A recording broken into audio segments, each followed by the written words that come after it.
Hello everybody and welcome to another tier list here. I think actually probably one of the last tier lists of this style I'm gonna make.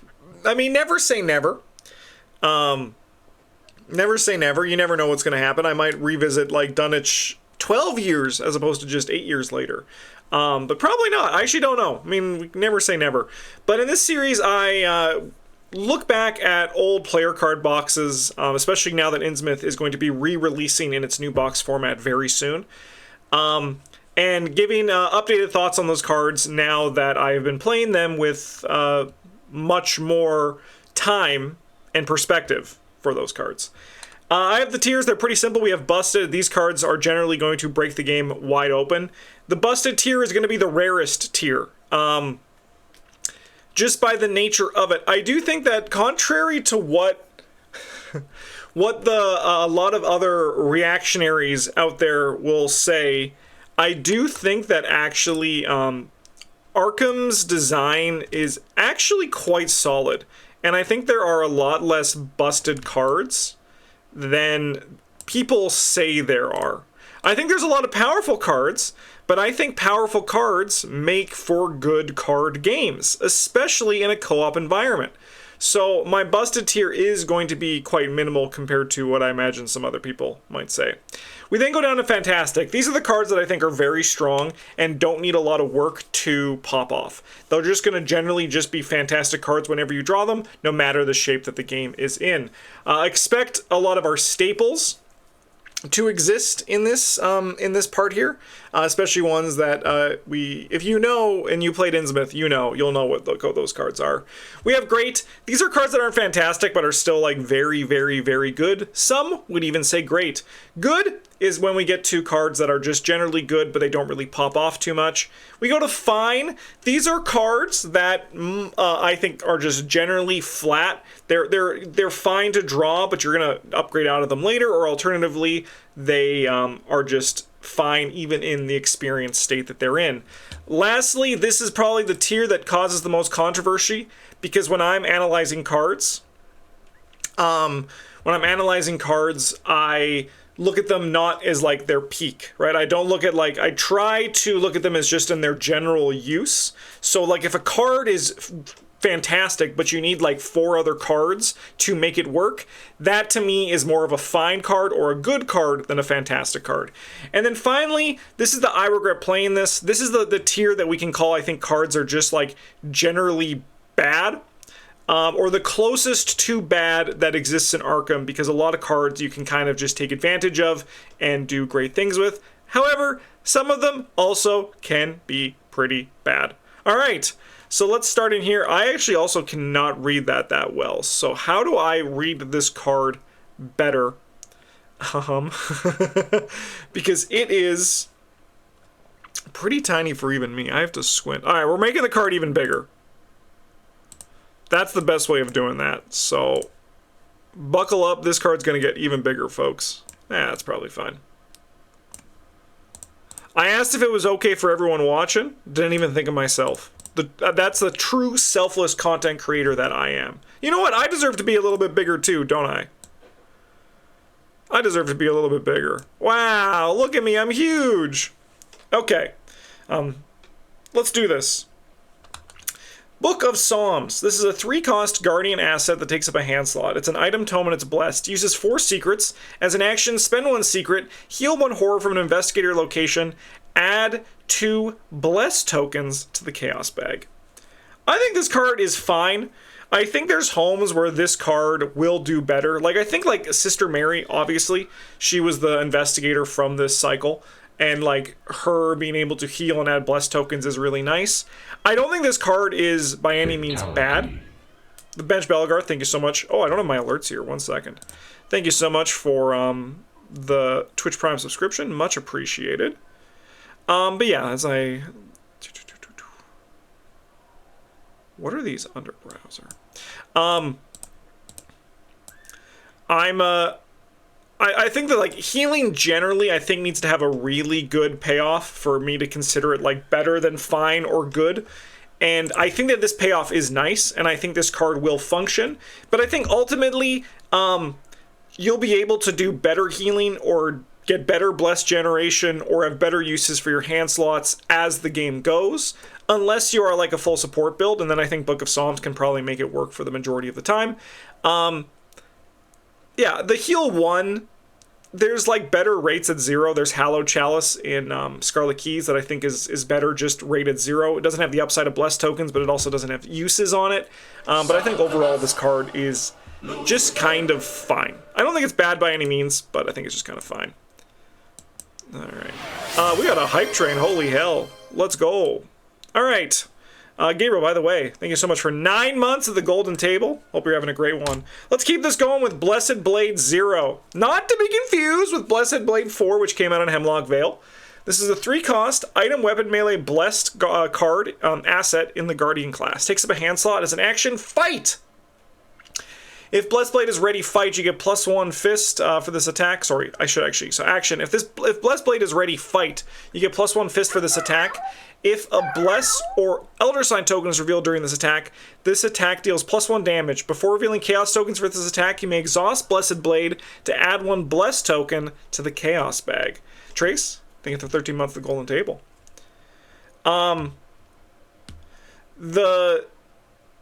This card isn't that good.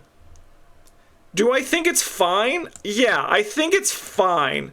I think that you need to combo it to make it pop off. I built this card as a one-of in a Will Yorick deck back in the day, using a card Favor of the Sun, which we're going to see later on in the in this episode, to basically just automatically trigger it. So, it's one of those things that you need to build around to take advantage of it, because this is not a reliable weapon that you put into play and then kill with. This is a combo piece that you have to build around in order to make work. Because if you're just attacking with this in the hopes of pulling out bless tokens, you are going to have a very bad time. Yeah, so this is one thing to keep in mind with Blessed Blade 0. I wish that this had an upgrade in the actual box. Once we get into the upgraded weapon, like the Holy Spear in this box, that is a very powerful card that we'll get to. But it's a little bit of a... It's not great. If you've played with this card and you like use it as your weapon to fight with, you're going to have a very bad time. So just as something to keep in mind.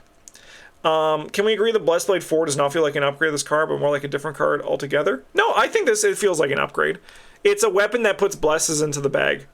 I think the issue is that it should not keep the blesses in, but instead like deal 3 damage if you reveal a bless token. Because I think that would be a better payoff to the combo, but I think it should still remove the bless tokens. Yeah, Blessed Blade 0 is just fine. If you've played with it, and you should play with it, I think, because if you play with it, just make sure you are building around it. Otherwise, you're going to be a little bit disappointed. And that's a YouTube guarantee. All right, next up we got Rite of Sanctification. This is a 0-cost Guardian asset that takes up an Arcane slot. It's a ritual and it's blessed, and it's seal up to 5. If Rite of Sanctification has no tokens sealed on it, discard it. As a reaction, when Investigate location plays a card, exhaust Rite of Sanctification, and release a chaos token sealed on it, reduce the cost of that card by 2. This is actually a very good economy option. I don't think it's great. I'm going to put it in good, because I think there's better economy options in the Guardian class, but I do think that this is still a fine and like even good economy card, and it pops off more reliably how much you can put blesses into the bag, right? Like with Sister Mary, I think that this is a very easy thing to include. If you're playing with any blessed generation whatsoever, and you're doing that consistently, like if you're Parallel Zoe, or if you are an actual blessed deck and exploring the archetype, or if you have the Ancestral token from Feast of Hemlock Vale, this card becomes, I think, very good, even great in those decks. But I think generally it's a strong economy card that you need to build around, and it's... What was I going to say my issue with it? My issue with this card fits with other cards like Unearth the Ancients 2, which I still think is a good card. I've played with it recently, and I'm playing with it again very soon in a deck that I'm building. But I much prefer my economy to be something that can pop off on its own, right? My economy shouldn't have other demands to be economy, even if it is at a slightly higher rate because it has those demands. So that's why I kind of look at Rite of Sanctification as a good card, and while other people might look at it as great, I personally don't, right? DJG, 35 months of the Golden Table with your Twitch Prime. Thank you so much for your support. But I think Ratification is a good card. Rite of Sanctification, sorry, is a good card, and you should definitely give it a shot if you haven't already. All right, Hand of Fate. This is a 3-cost Guardian event. It's a spell and blessed. Fast. Play when an enemy attacks an investigator location. Cancel that attack, then add blessed tokens to the chaos bag equal to the attacking enemy's total combined damage and horror values. Sick art on this card. We have a slight issue, though, is that this effect is not worth 3 resources. So I actually think this card is bad. I'm going to put this in the I regret playing this card thing. I think that if you just have Innsmouth, you can play this as Desperation Bless Generation, right? But if you are not, if you have more things than this, and you are looking for an effect that adds blessed tokens, and you have like Feast of Hemlock Vale, there are now so many options. The issue with Innsmouth's box is that it's you don't really get great blessed generation. You get great curse generation, so that's why curse has been like just generically stronger than the other stuff. But I'm gonna need to scroll down on this. You get generically better like curse generation, and that's why curse has just generically been stronger than Bless has been from the get-go. This is something that is a reason for this. And then, like, this was our way to get Bless tokens in here. Dodge costs 1. And Dodge is actually a pretty playable card. But the reason Dodge is playable is because it costs 1. Yeah, you can do, like, the perfect world where you dodge a boss and you put in 4 bless tokens because they have 2 damage and 2 horror value. But you also have to hold 3 resources back for this when you could just, like, you know, play dodge and then just kill the boss otherwise and find your blessed generation in other methods. So I think, unfortunately, this card is going to be our first. I think it's a bad card, so I'm going to put it in the I regret playing this.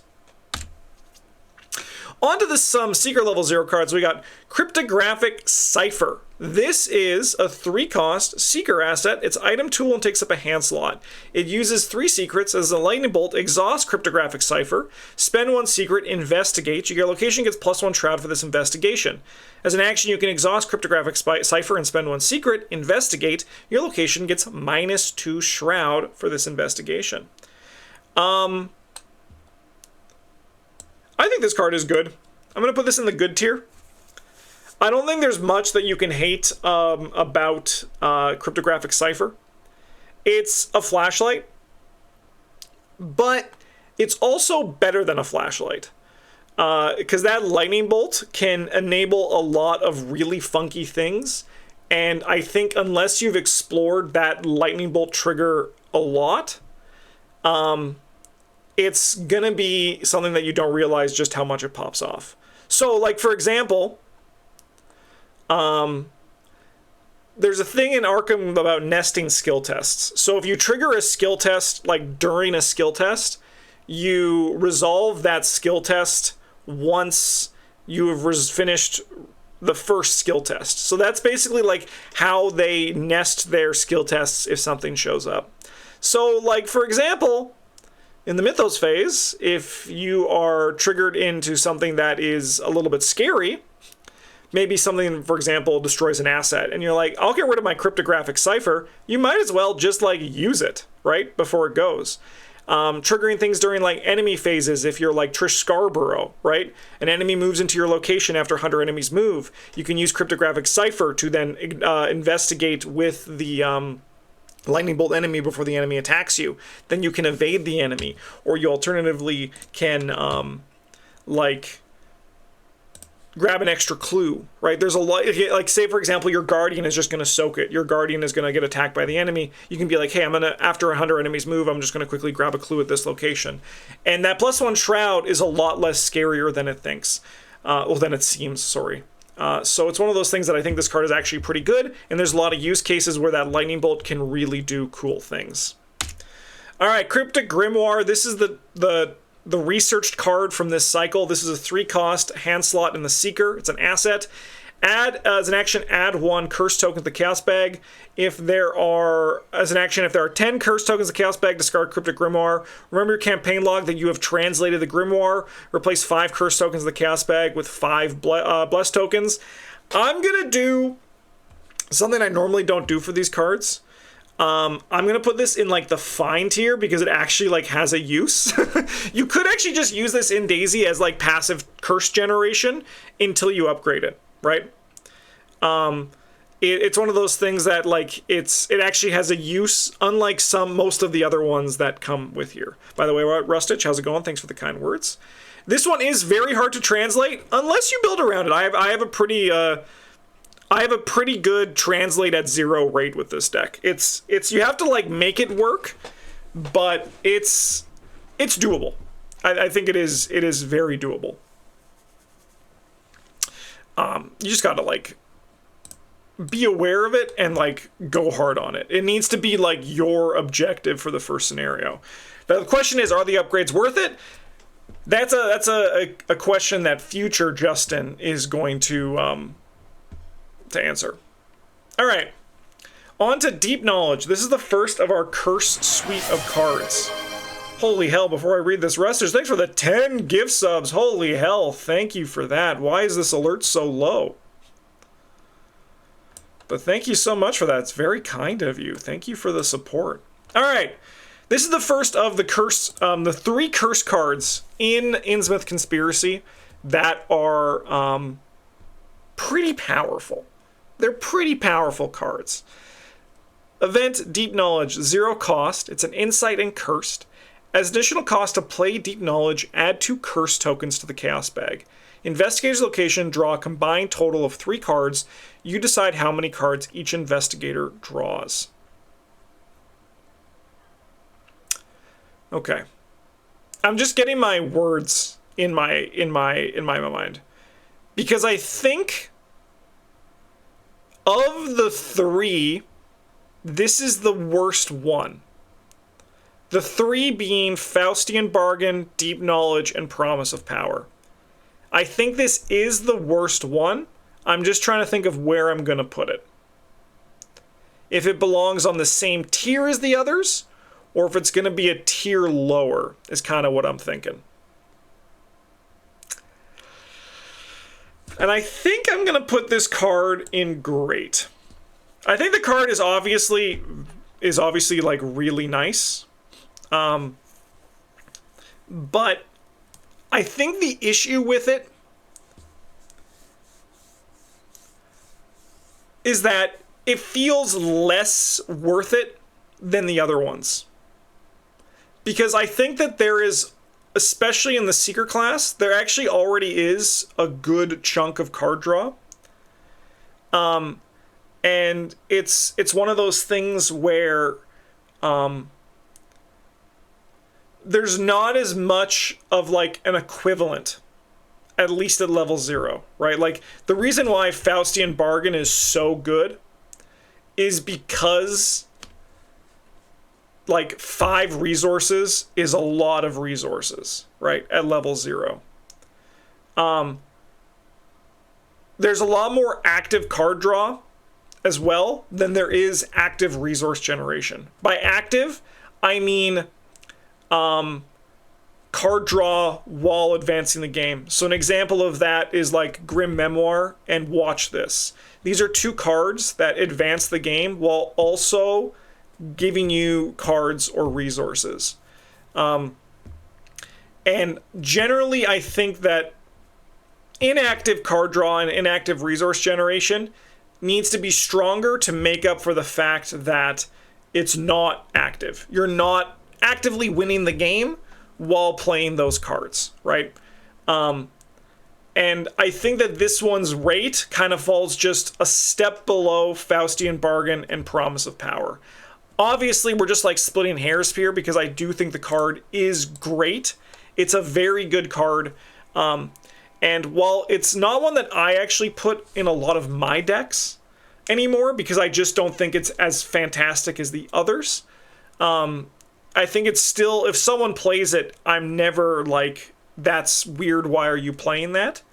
But I think sometimes people play it when their deck shouldn't play it. I think their deck would actually be better without it, which is crazy to say, but I think as the card pool has gotten bigger, card draw, I think, is still very good, but I think that there's just now so many tools of card draw that I think unless you're taking advantage of the curse tokens, it's probably better to find other sources of card draw. But yeah, if you can splash into this class, it's the best card draw ever, but we're not talking about the fucking specifics like that, right? Yes, in Roland Banks, this is probably gonna be nice card draw that you can play, right? And then what about in like every other general use case? Like should we talk about like every investigator for how this card can work? I don't think that's like a reasonable way to do card analysis, right? Because yes, it can be good in Roland Banks, but I think it's bad in Harvey Walters, right? Like I think Harvey Walters has like better card draw and he wants to find his card draw to be more active because he has all those things that's going through it, right? But it's one of those things that like the flexibility to grant to your teammates is, I think, also really nice. But why do your teammates suck? Why do you need them to, like, why is it bad? Like, why your teammates' hands suck that they need this, right? Why does your, like, it's even the same for Faustian Bargain. To me, Faustian Bargain lives for personal resource generation. We'll get to that, right? But it's like one of those things that the flexibility is nice, but at the same time, the card pool is so big and, like, the options are so powerful, I don't really look at that as a plus side anymore, right? Because they now have, every class has good resource generation or card draw. It's like it's growing as the game grows, right? So like, why are they relying on you to fix that problem, right? Like, why can't you draw 3 cards with this card? Why does someone else need it, right? So that's kind of like where I'm sitting on those kind of things as well, which might be a little bit close-minded, and my opinion on that might change in the future, but that is just my thought. Again, we're splitting hairs. I still think this card is great, but I do think it is a step below Faustian and Promise of Power. So, like, I'm not saying this card is bad by any means. It's literally sitting in the gray tier, so I'm not going to, like, have anyone try to actually try to say, Justin, you think Deep Knowledge is bad. I think Deep Knowledge is very good. Great, even. But I do think that it is worse than the other two. And I think the tier list is going to reflect that. Plan of action. This is a practice skill. Commits for a wild. If this skill test is during or before the first action of this turn, plan of action gains brain and foot. If this skill test is between the first and third action of this turn, draw 1 card if it succeeds. If this skill test is during or after the third action of this turn, plan of action gains fist and book. I'm not going to be talking about the email ruling regarding this card before anyone asks. That is not going to be going on this. I'm going to be following the way this card has been played from the beginning, because that email ruling has not made it to the FAQ, as is that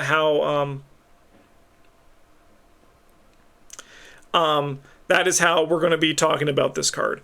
I think this card is fine. It's a great example of a level 0 card you're going to want to upgrade out of ASAP. And I don't really have much more to say. I think this card is just always kind of been fine. I don't think it's bad. I don't think it's good. I think that this card is just fine. And that's plan of action. We spent so long about Deep Knowledge, I don't want to talk about anything else. All right. On to 25 Automatic. This is our first Rogue level 0 card. It's a 4-cost asset. Takes up a hand slot. Item, weapon, firearm, illicit. Fast. Uses 4 ammo. Spend 1 ammo. Fight. If the attacked enemy is exhausted, you get +2 fist and deal +1 damage for this attack. So I think that the 25 Automatic's design is very good. With that said, I do think that the level 0 version is just fine. The issue with the level 0 version that they rightfully negated with the level 2 version, as I think it's level 2, is that you don't need to spend an action to evade the enemy and fire the shot. So this is basically, it's tricking you. This card is tricking you. You think that this is a gun that deals 2 damage for 1 action? No, this is a gun that deals 2 damage for 2 actions, right? So I think that overall this card's fine. I do not like playing the level 0, and if I'm going for this build, I like to upgrade out of it right away. The upgraded version, though, whew, that's a real card that we'll get to in the future. Dark Ritual. Okay. 1 cost. Asset, spell slot, ritual cursed, seal up to 5 curse tokens. At the end of the Mythos phase, you must either spend 1 resource or discard Dark Ritual. I've seen this card play to great effect, and I actually also played this card to great effect. I think outside of Dexter, this card is pretty unplayable, so I'm going to actually just be putting it down in here. There was this weird thing that happened with curse tokens in INNSMOUTH where unfortunately through testing they were a lot less scary than the intention was, than how they seemed on paper, right? Because on paper they sound scary, and I imagine a lot of players still also are plain scared of curse tokens. But curse tokens, here's the secret, they aren't scary. If someone at your table is going full curse tokens, you do need to have a plan for it. And you can do that through the Covenants or, some of the cards that we've seen in Hemlock Vale, right? But overall, curse tokens aren't that scary. So, paying 2-3 resources in an action are not the way to do Dark Ritual. That's not the way. You do not want to be playing this card. However, like I said, there are decks that it works. I've done good things with it in Dexter. Bryn does good things with it in Dexter. I think that it's not a terrible option for that kind of build, but I think otherwise, outside of that, it's pretty unplayable.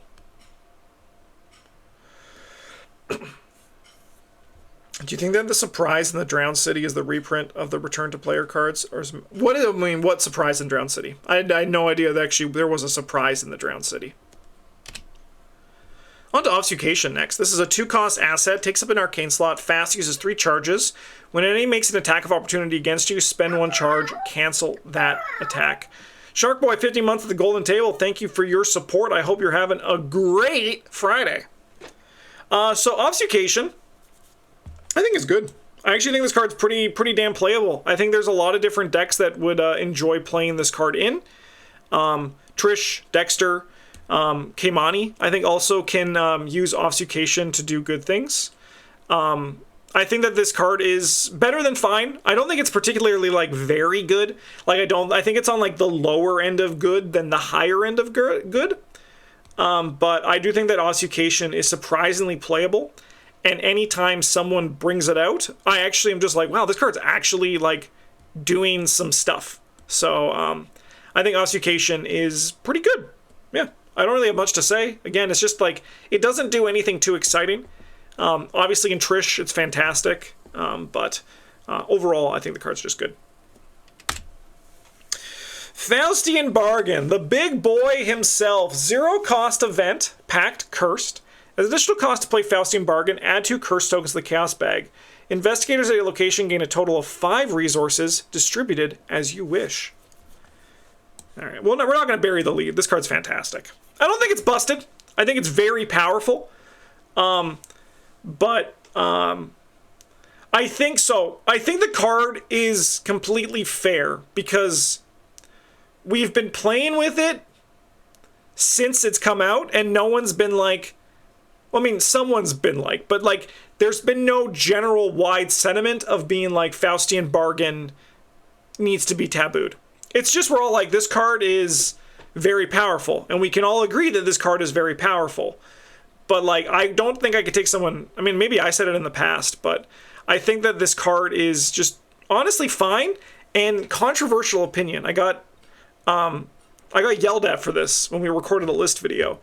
I don't think every rogue deck needs Faustian Bargain anymore. And like I said, I got yelled at for that in the past, but sorry, I just gotta scroll up enough to still see these cards and still let you guys see everything. It's true, though. It is true. You do not need... They hated him because he spoke the truth, is the meme I'm gonna go with here. But what happened was I said that, like, in some cases, your economy should reflect what you're doing. And there are now enough options, I think, in the rogue class that you can kind of just, like, take advantage of more active economy in the forms of, like, Watch This or Thieves Kit, right? That you don't need to be spending an action to gain 5 resources, because a lot of the time when people play Faustian Bargain, they don't actually spend all the resources they get, right? And, like, it's one of those things where, like, yes, the curse tokens don't matter, but at the same time, like, why are you a slave to a staple, right? Like, why are you a slave to a staple? So it's like one of those things that I think Faustian Bargain's in a good place. Where I was going with this point, though, was that I think the only unfortunate thing about Faustian Bargain is that it has power crept all other economy, specifically in the rogue class, because they now need to compete with Faustian Bargain. That's why you see Grift can take you up to 6, why Bank Job gives 8, right? So, like, what it basically did was change the scope of rogue economy. With that said, I think that is actually a good thing and not a bad thing, because I do think that rogue, in their design from the beginning, were the economy class. However, I think their economy was actually pretty bad until we started getting things like Easy Mark and Faustian Bargain. And I think now, with Faustian Bargain ushering this in and ushering in this power creep, Rogue's identity as the money class has become solid and stronger, and I think even better. Because before this, what did we have? Like things like Dario Elamine? Oh my god, no thank you.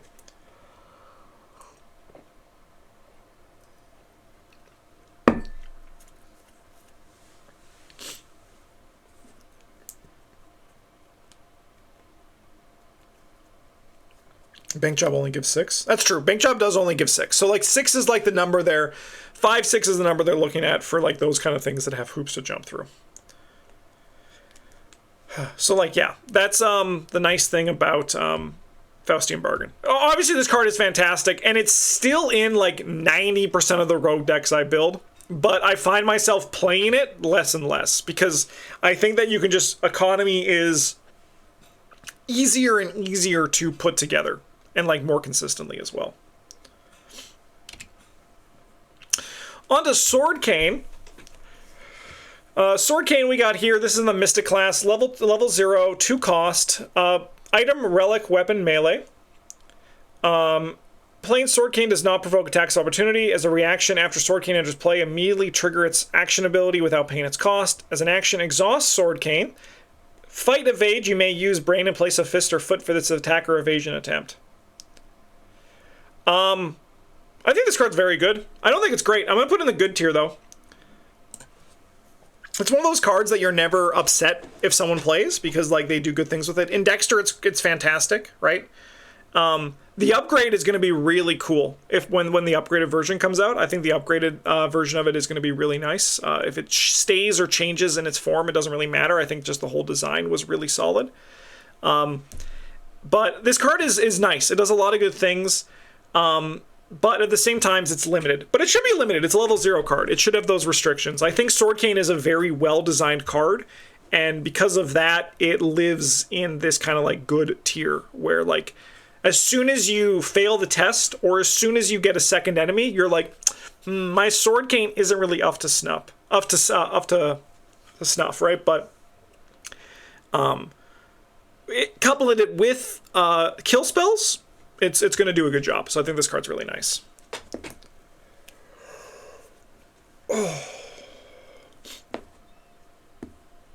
Alright.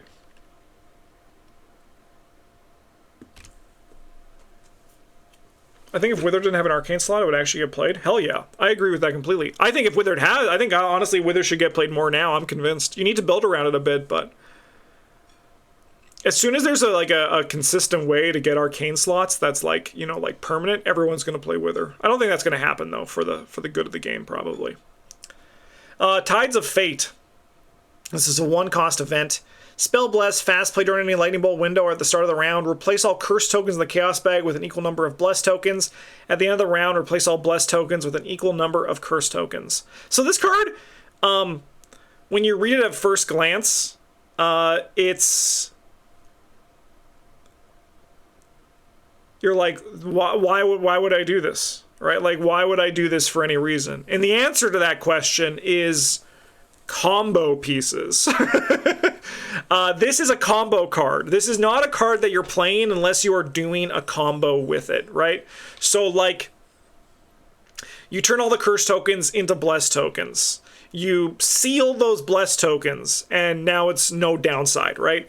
So this is a card that you're only playing if you are playing it as a combo piece and not just a general, like, turn switch. So for that, it's going to live in the combo piece tier, which is fine. I think, like, earlier on, before, like, the combos became more apparent and, like, pretty good, this would probably live down here, but I think it has its place now. And that's, like, what you want to ask from a card like this. So, nice job, Tides of Fate. You've done it. Word of Radiance. This is a 0-cost event. Insight Blessed, fast. Play when Investigate Location draws a non-weakness treachery card. Reveal 5 random Chaos tokens in the Chaos bag. If a Bless or Elder Sign token is revealed, cancel that treachery card's revelation effect.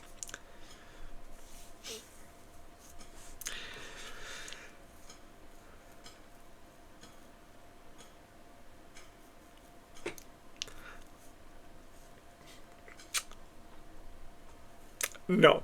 No. I remember when this card came out, there was a lot of math and number crunching.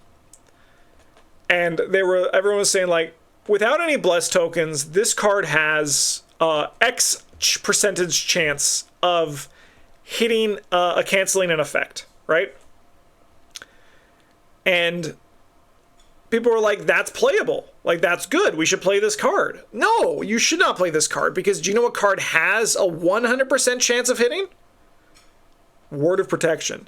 And you might be thinking, my deck needs 4 Ward of Protections. And the answer to that is no, it actually probably doesn't. You're probably fine with 2, even sometimes 0 Ward of Protections.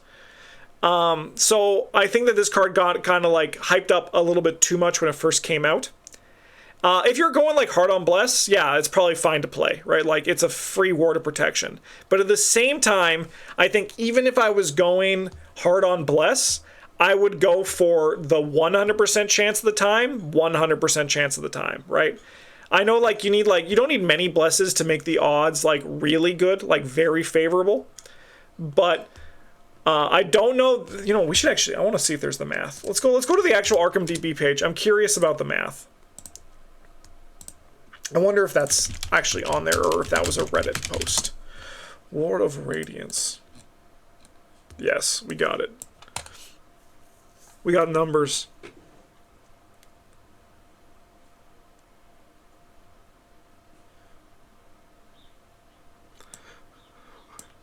What?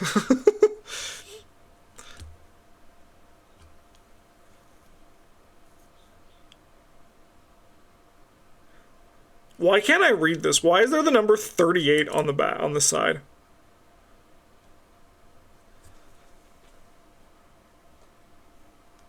Someone tell me, can someone,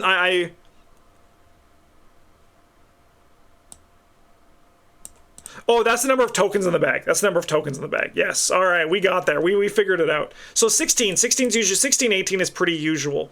So you get a 75% chance when there's 3 tokens. And a 70% when there's 3 tokens in this one.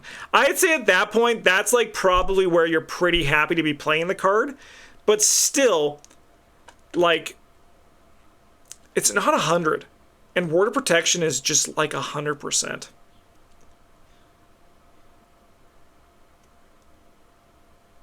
It doesn't cost a resource, though. But I still think overall this card is actually just fine. Now the big dog himself. This is the reason why I'm actually not playing Ward of Protection as much anymore. This was the joke that started the whole thing of the Ward of Protection scale, which that joke has now left the channel. We don't do it as much anymore. But I would say in the past that Ward of Protection is... the Promise of Power is Ward of Protection. Right? And the reason for that is that it basically means you pass a test. That was said in jest, tongue-in-cheek, just to simplify the nature of it.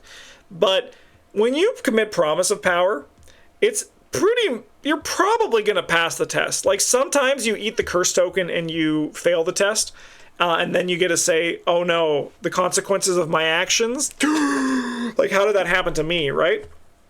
But, it's, the card is absolutely fantastic. It's very easy to see the value of Promise of Power. Likewise, with Faustian, we're starting to see, like, skill creep, sort of, where things are trying to compete with Promise of Power. And I think ultimately that is pretty good.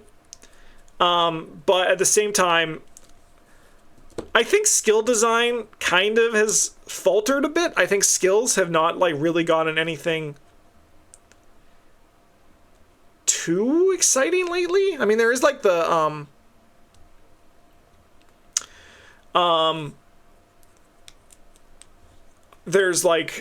there was Long Shot, which is really good, but that's just a vicious blow, right?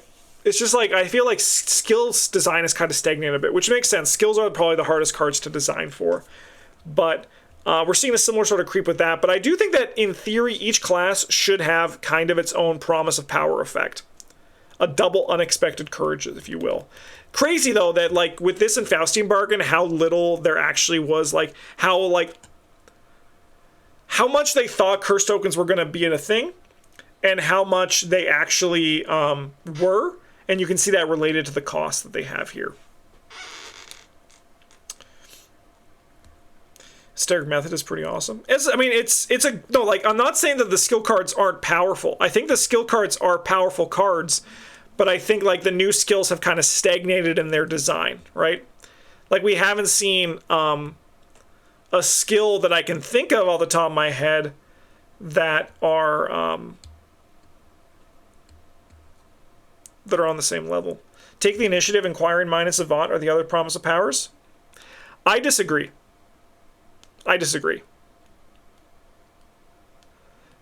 Because to me, Promise of Power needs to give 4 icons. And if it doesn't give 4 icons consistently every time, then it's not a Promise of Power. That's like saying, I can't think of some of them, but the numbers need to match. The numbers need to match. Otherwise, what's the point?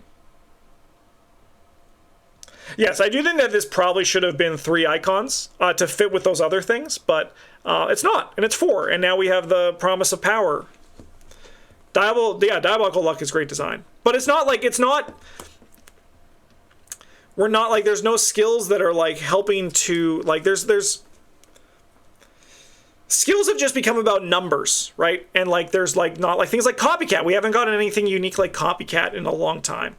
Or like, you know, that kind of thing. Or like things like Resourceful, like like skills that like let you like change the state of the game rather than just big numbers. A lot of, I think, Chad, I think you misunderstood me. Where I'm not saying skill cards are bad. I'm just saying the skill card design has stagnated in terms of like growth for what skill cards can do. Skill cards have kind of just like generally evolved into numbers. So like that is my issue with current skill design. Promise Power, fantastic card though. And as above or below Faustian, can't talk about that. You just need to, that's deck specific. Token of Faith. Hard to give a skill that's good, that gives events a reason to be played still. I don't agree with that. Events can be more powerful than skills. Events also have, like, they each have their own synergies that I think it's okay to explore it. I think that skill design is unfortunately, I even see it in custom cards. I think that people should just go crazy. I think that it's just like skills are just numbers, but skills are not just numbers. Skills are a lot of things. I think events should be stronger than skills, but I do think that skills are still stagnated a bit in their design. Token of Faith. This is a 2-cost item charm in the Survivor class. Man, we haven't even got through the level 0s, and we're an hour into this video. How much have we got?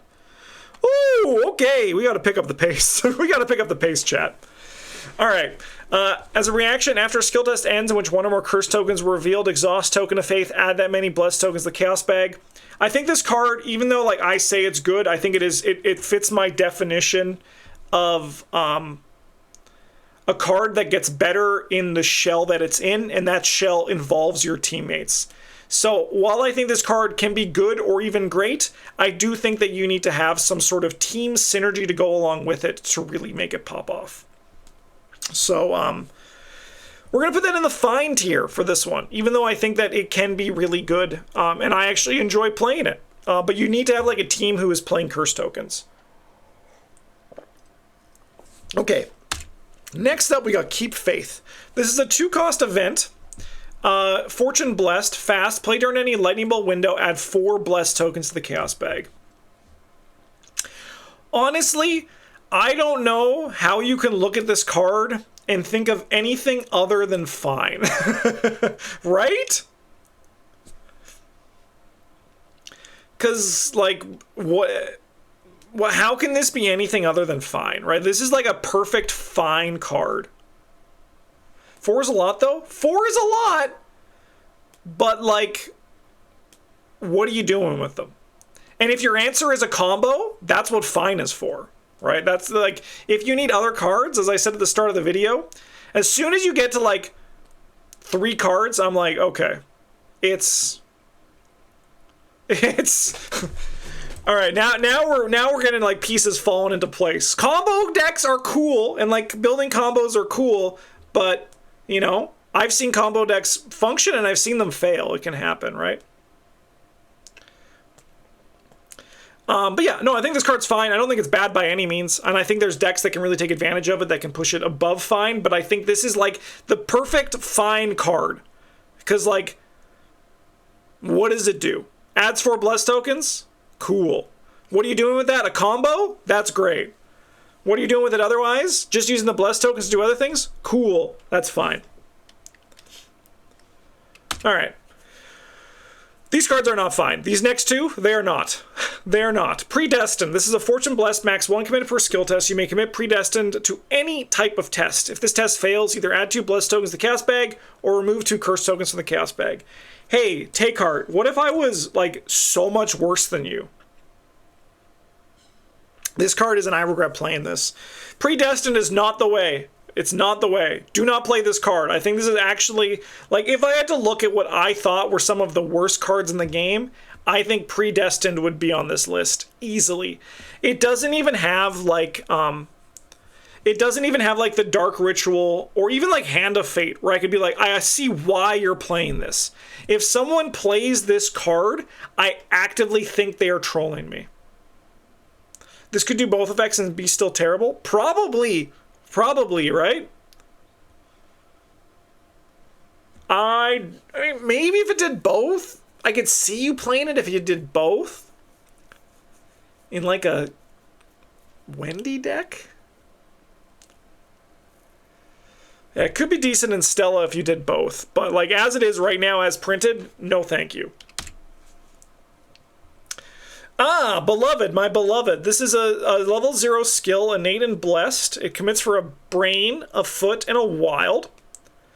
If a blessed token is revealed during this test, you may remove Beloved from the game. Replace that token's effect with the following. You automatically succeed. Do not reveal another token, or return this token to the Chaos Bag after the test ends. So, this card is... I've played this card. I've actually played this card more than, like, 3 times. If I have a limited collection, I put it in a lot of my Silas decks, and if it's like part of my pool, I think this card works really well for Silas. Outside of that, I just don't think the card is, like, I don't think the juice is worth the squeeze. Because when you strip it down, this card is just a Guts or a Manual Dexterity that doesn't replace itself. Do not worry about the text on the card, because I assure you it is never relevant. It's never going to matter, right? And like, to bounce off what you're saying, Dice Gods, yeah, like but you can combo this with Favor of the Sun, but there already is a combo with Favor of the Sun that is better and stronger in the Survivor class, and most people can just do that unless they don't have like Survivor 2, right? And most of the times, if you're playing a Blessed deck in Survivor, you're playing it to play Ancient Covenant. So I'm going to put this card in the I regret playing this, because like, just play Manual decks, Guts, or Unexpected Courage. Or Promise of Power. Now we got Tempt Fate. This is a 0-cost event. Fortune, Bless, Curse. Fast. Play during any Lightning Bolt window. Add 3 Curse tokens to Chaos Bag. Then add 3 Bless tokens to Chaos Bag. And draw 1 card. I remember when this card came out, there was a lot of people being like...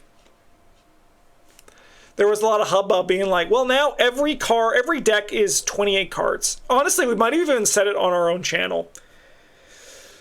But the reality is, is that cards have just gotten stronger. So I don't understand why you'd want to play 28 cards in your deck when you could just play 30 great cards, right? Like, why play like 28? Why play 28 great cards when you can play 30 great cards, right? However, I do think the card is still good. I do think the card is still a good card because it doesn't do too much and it doesn't ask for too much, right? So I think like it's an enabler, but it's also like fine at just like getting shit done. So I think it's better than fine. So I'm going to put it in the good tier. Great in Kohaku. Great in Kohaku. I'm losing my voice, chat. If 30 cards is good, 40 card is good. We're not talking about versatile in this video, but I do think that versatile is very playable. But there's a little asterisks on what you're talking about here. And you might be talking in jest, but 30 cards is good, but 40 cards for 4 experience might not be good, is what it comes down to, right?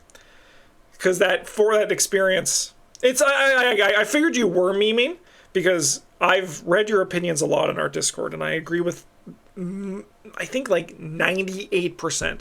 There's 2 people on our Discord that anytime they message, I'm like, this is the person like I always agree with, and you are one of them. So I felt like you were memeing, but just to go off of that, because I think it's an interesting talking point, where it's... I'm going to do a video on versatile. I think it's very interesting, because I do think we memed on it a bit too hard when it first came out. I think fairly, but I do think it's gotten better. We're going to do a video on versatile, I think, for sure. All right, on to Riot Whistle. This is a 2-cost asset in the Guardian class. You may take an additional action during your turn, which can only be used to engage. I think this card is good. I think it's gotten better with age. It's aging like a fine wine, and I think it's super playable. A free engage action. Well, an extra action. It's not an extra action to engage. I think is going to do more than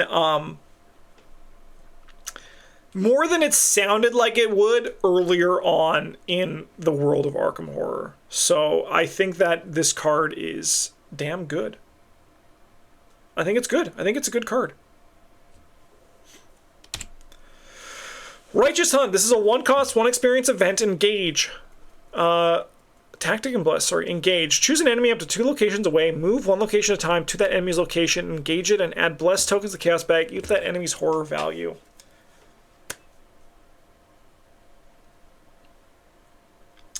Sorry, chat. I'm just I'm crunching the numbers in my head, and I'm doing this because it's a blessed token, which means I'm praying to God and Sister Mary.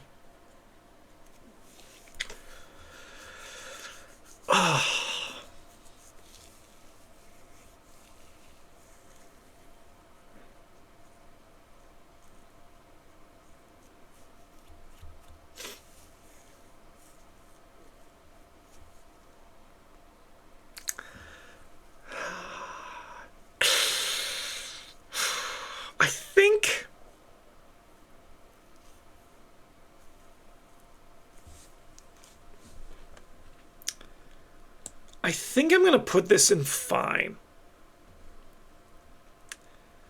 And I think that there's a lot of windows where it can be good, but I think most of the time I don't think it's worth the card or the XP. Right? I think that's kind of the issue with it. I think there are times where it can be good. But the reality is is that like so many enemies have Hunter now. Like honestly, it's more shocking when an enemy doesn't have Hunter. That like the enemies are going to come to you. I think this is more of a tech card, like Get Over Here, than other stuff, right? I do think it has windows where it can be good, though. I think that is for sure. But I think that overall, though, it's gonna level out to be more fine than it is good. So I think that I've seen it perform, but I think I've also it's one of those things where it's actually sat around dead more often than not. All right, Sacred Covenant, the first of the covenants. So these are permanent cards that cost 2 experience. They're limit 1 per deck. As a reaction, after an investigator in any location performs the reveal chaos token step of a skill test, exhaust Sacred Covenant, return any number of blessed tokens revealed during this test to the chaos bag, ignoring their modifiers for this test. I think all of the covenants, I think baseline are great, right? I think all of the covenants baseline are great cards. I don't think there's any of them that I would say are less than that. I think there's weaker ones, but I think that they are all, I mean, it's hard for a permanent that, it's hard for a permanent that actively impacts the game to be bad, right? Right, like it's hard to that are reactionary and you can do things with. It's hard for those cards to be bad. You also need to buy one of them. So I think I'm going to start this one in great, and I think that's kind of like. Funnily enough, I do think that Sacred Covenant is the worst one personally, but I understand that might be a controversial opinion. But I do think that Sacred Covenant is the worst of the covenants.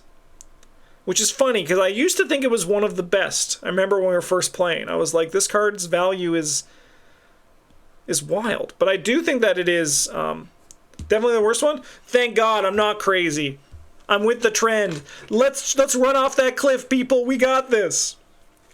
But that's great. That's good to know.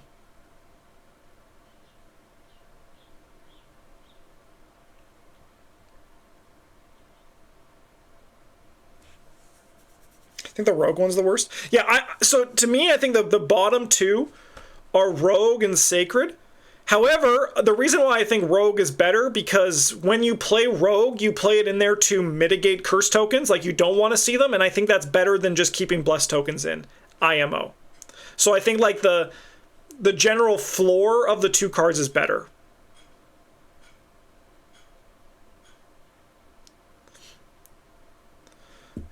So, like, that's kind of like one of those things that I think that's why I personally like False Covenant more, because I use it I use it just to protect myself. Because as I said earlier, if someone in your group is doing curse protection, you want to have some sort of curse mitigation for it. Eldritch Sophist. This is a 4-cost asset. Uses 3 secrets. It's a secret class, by the way. Takes up the ally slot, soaks for 1 and 3. As a lightning bolt exhaust, Eldritch Sophist. Move 1 secret or charge from an asset you control to another asset controlled by an investigator or location. I think this card's good. I think it's a good card. I think it becomes like really strong with other combos. Obviously, like this is a piece of a good chunk of combo decks, and I think this card is always going to have like a little flag in it of just being like, how can I break something? How can I make like a combo that's just like absolutely busted? I love Bryn's joke about how he always cheats at chess. I think that is a very funny joke, and I'm really happy that Bryn makes it whenever he does.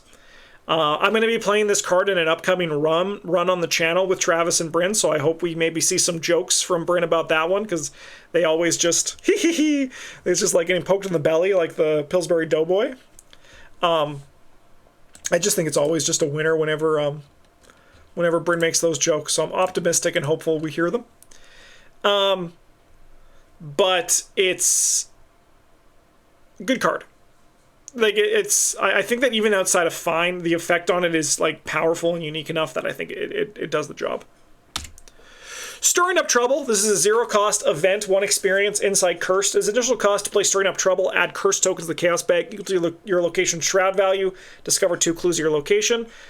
Funnily enough, and fittingly enough, this was actually a discussion in our Discord yesterday. People were talking about Stirring Up Trouble and its place as a power level for a card. And it got me thinking about the card a lot, too. I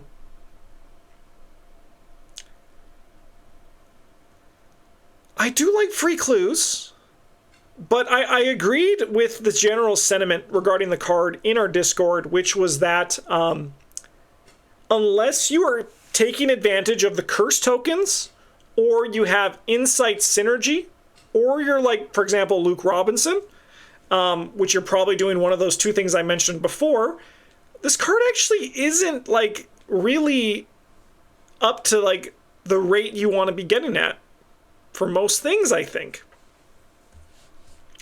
Time Roller, how's it going? I'm going to put this in the good tier, though. Isn't this a tiny bit similar to Toe-to-Toe? No, it is absolutely not at all similar to Toe-to-Toe. It's going to be a good card, though. Stirring Up Trouble is still good. I'm going to put it in the good tier because free clues are really nice. It's absolutely not similar to Toe-to-Toe. Do you want to know why? Because clues are free. Clues you can get like so easily, right? You don't need anything. You don't need anything to get clues. You just need your book value. And if you get a clue, you get a clue. What happens if you don't get a clue? What happens if you don't get a clue?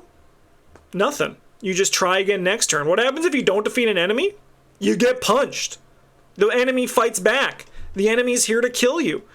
Enemy solutions that are free or testless, I think, are a lot better generally than clue things that are testless, because there are so many ways to get clues consistently that at the point that clues, I think, are kind of free. Action compression wise, it's still 1 action for 2 clues. I think it's higher than you say it is. It is action compression for 2 clues, but like, there's... How often are you playing Stirring Up Trouble unless you have further synergy with it, right? And I think because you're not doing that, the card isn't great, right? Like, I think unless you're like putting in this card in your deck to get... It's like extensive research, right? To me, this lives in a similar box of extensive research, what I think is also just a good card. It's one of those things that it's a synergy piece, and you're taking advantage of it in the value of your deck, and it becomes better after that. So overall, the card is more good than it is great, right? Like, I compare this to Stirring Up Trouble and Look What I Found, where Look What I Found is a great to fantastic card, and Stirring Up Trouble, I think, is not. Like, I think I'd rather play Look What I Found than Stirring Up Trouble in a min deck, for example, most of the time, unless I had synergy with curse tokens or insights.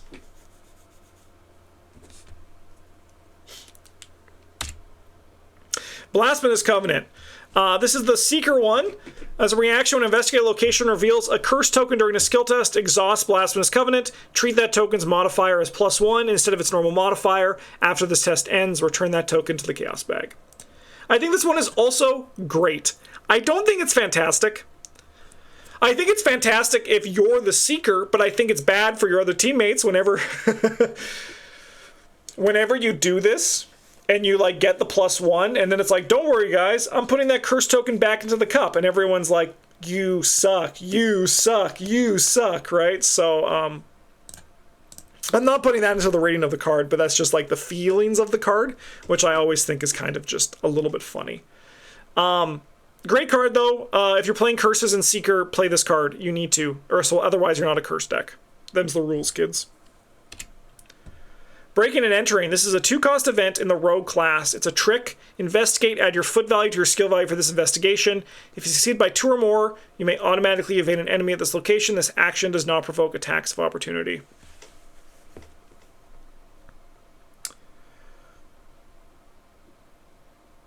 Give me a few seconds. I'm building up the courage to do something. I'm building up the courage to do something.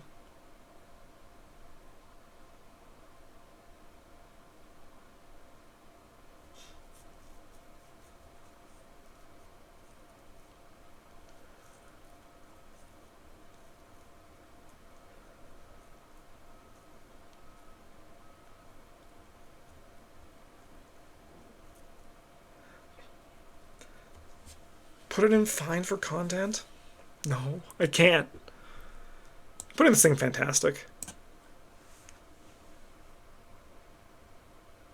gonna put it in fantastic. I think this card is truly an S tier card. I think this card is so good. And, like, anytime someone plays it, I'm like, this is literally the perfect card for this moment. Works on elite enemies. What were you gathering the courage for? Oh, to put it in fantastic. I was between great and fantastic. And I was just wondering if I wanted to call the shots.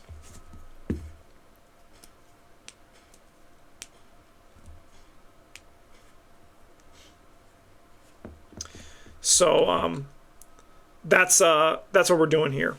Because, I mean, if you put a card in fantastic, like, you better be able to commit to the fact that you think this card is fantastic. And I think Breaking and Entering is. I think it is. Like, great, everyone's like, yeah, that card's great. But fantastic? Like, does this card compete with the likes of Faustian Bargain and Promise of Power? And I think it does. I think it does.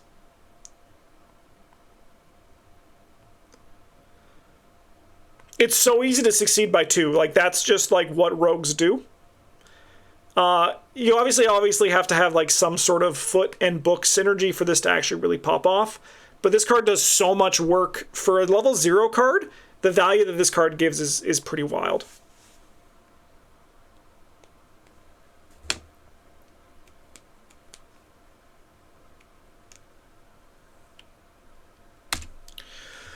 Skeptic. This is a 1-cost skill. It's practice. During the skill test, treat the modifier of each bless and each curse token as +1 instead of its normal modifier.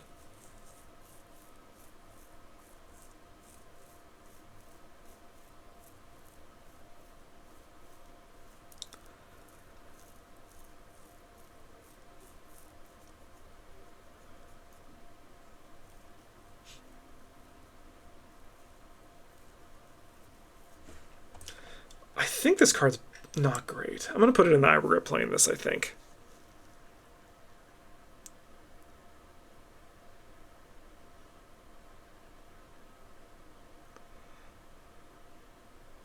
I don't know if I even know this card existed. That's pretty funny. Yeah, we're putting down in the I regret playing this tier. And yeah, Diabolical Luck did kind of just, like, completely negate this card. I've played this card. I've had to. I played every card in 2023, so I've had to have played this card. But I actually don't have any recollection of playing this card. Probably because I just committed it to a skill. Like, to a skill test. And then I didn't draw anything. And nothing happened. This card's bad. And it costs 1 experience. This card should be level 0, right? I'd love to see it tabooed. 2-0?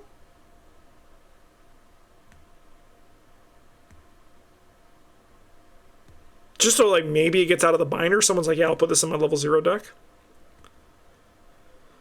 That's crazy. This is probably, honestly, this is probably one of the most forgettable cards in Arkham, right?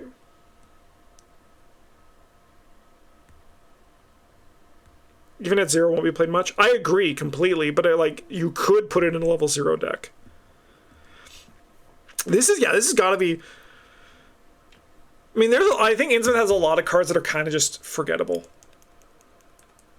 Can you imagine actively playing for this and actively taking something out to put this in? I can, because I've done it. Apparently, I've done it. I probably did it in a standalone. When did I play this card?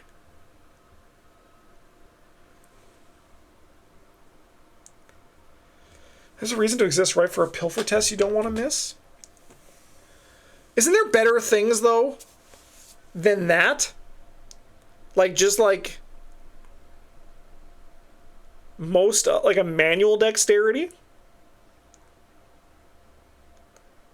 I don't know.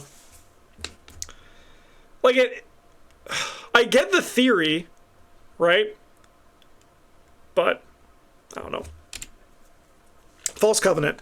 This is the rogue one. It's a reaction when an investigator location reveals a curse token during a skill test. Exhaust False Covenant, cancel that chaos token, return the token pool, and reveal another token.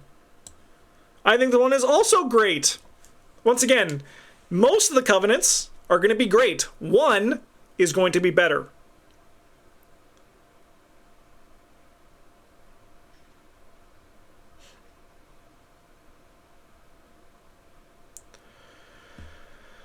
But yeah, card's pretty nice. I love bringing it. It's a great tech card. If you're honestly just dripping curses into the bag and you're like, you know what, I don't want to do this anymore, you just buy this card for 2 experience and you've basically negated what little downside there were to playing 1 million of these cards. Anything that impacts the game that's permanent? Why would I be putting curse tokens in if I didn't want them? Oh, so you're just, you just only play curse decks. You only play curse decks. You never just play Faustian Bargain, Promise of Power. You never play Reestrad just for a kill spell, right? Or someone in your group isn't doing it and you're not a curse deck? That just never happens, huh? You just have it all figured out, right? No. There's lots of reasons to play False Covenant. And I do think that if your group is going heavy on curse tokens and you have access to either the Blasphemous or False Covenant, you need to take it. It'll make your game so much smoother. And if you can't, it's going to be a little bumpier. I would even take this. So, I would take this if I was playing a curse deck. If I was playing a curse deck and my teammates weren't, I'll take False Covenant for them, right? So, that's the thing. Even Valentine, you said this earlier, right? Where False Covenant's bad because it negates curse tokens. But you are not the only person drawing curse tokens, right?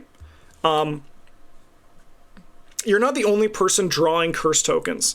And it's one of those things that if you're making it more likely for them, if you're going hard on curse tokens, you can do this, right? If I have to pay 2 XP to negate whatever my teammates do, and I'll just get better teammates. That's fair. I mean, that is a logic that I actually do employ, right? Where, why do you have to support your teammates? But the thing is, those when it's cost cards from your hand, I think the value of those cards go a lot higher than when you have a permanent card, right? With a permanent card, you actually only need to spend the 2 experience, and then it's a lot different than having to spend experience or put a card into your deck, find that card, play that card, and use that card not for you. That's the dividing line between your take and the usual take of just why, when I was talking about Blasphemous, about this. If your opponent has access to the False Covenant,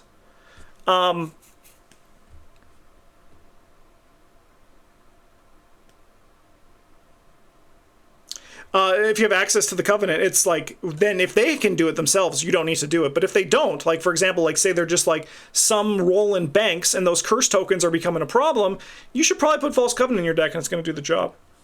That's the thing, like, it being permanent changes the value of the card.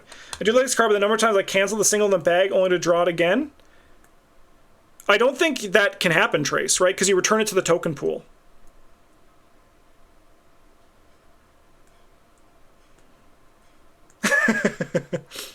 Because, like, that's the thing, like, it just eliminates it. So I think that, like, if you are playing Curse Synergy yourself, you're not going to be taking this card. But, like, if you're playing Curse Synergy and you have teammates who can't negate their own curses, you should probably play in this card. Armageddon. All right, we're into some kill spells. Crazy that these weren't in the box, right? So 4 cost, takes up an arcane slot, uses 3 charges. As an action, spend 1 charge, fight. This attack uses brain instead of fist and deals +1 damage. If a curse token is revealed during this attack, you may deal 1 damage to an enemy at your location or place 1 charge on Armageddon.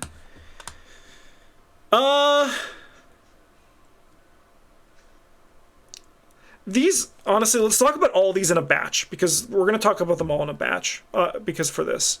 Eye of Chaos, this is an arcane slot, uses 3 charges, action, spend 1 charge, investigate. Investigate using brain instead of book. If successful, discover 1 additional clue at your location. If curse tokens revealed during this investigation, you may discover 1 clue to connecting location or place 1 charge of Eye of Chaos. And then we also have the Shroud of Shadows, 3 charges, 3 cost, action, spend 1 charge, evade. This evasion attempt uses brain instead of foot. If you succeed and the evaded enemy is non-elite, you may move that enemy to a connecting location. If a curse token is revealed during this evasion attempt, you may move it to a connecting location, or place 1 charge on Shroud of Shadows.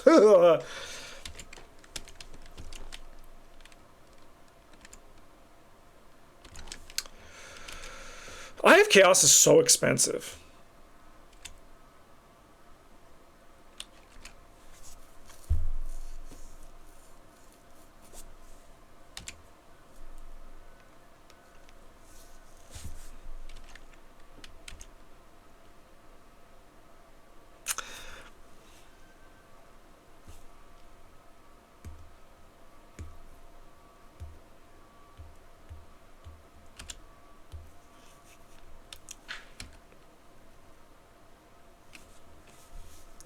So I like Shroud of Shadows. It's like Mists of Rella, where it has, like, something that... So the problem with evasion is when, like, you're just stuck in an evasion lock, and this actively helps you get out of it, right?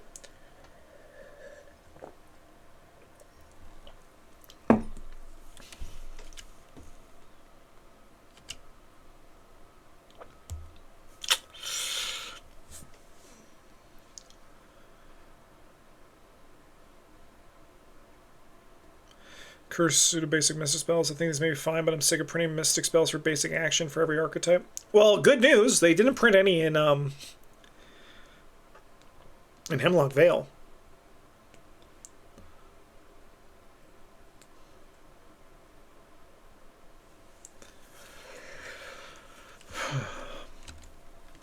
Oopsie.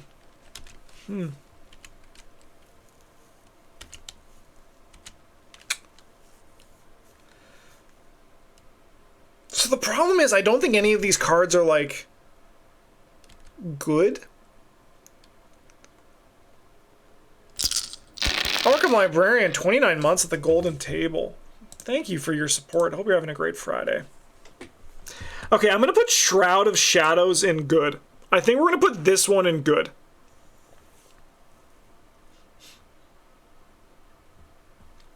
Because I think this is actually a relatively good evasion spell.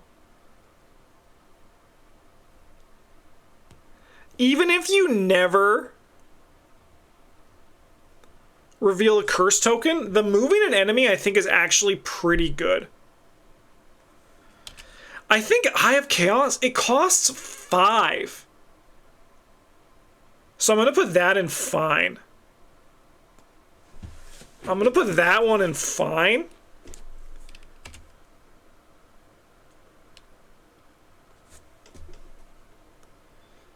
And this is competing with Shriveling, which costs 3.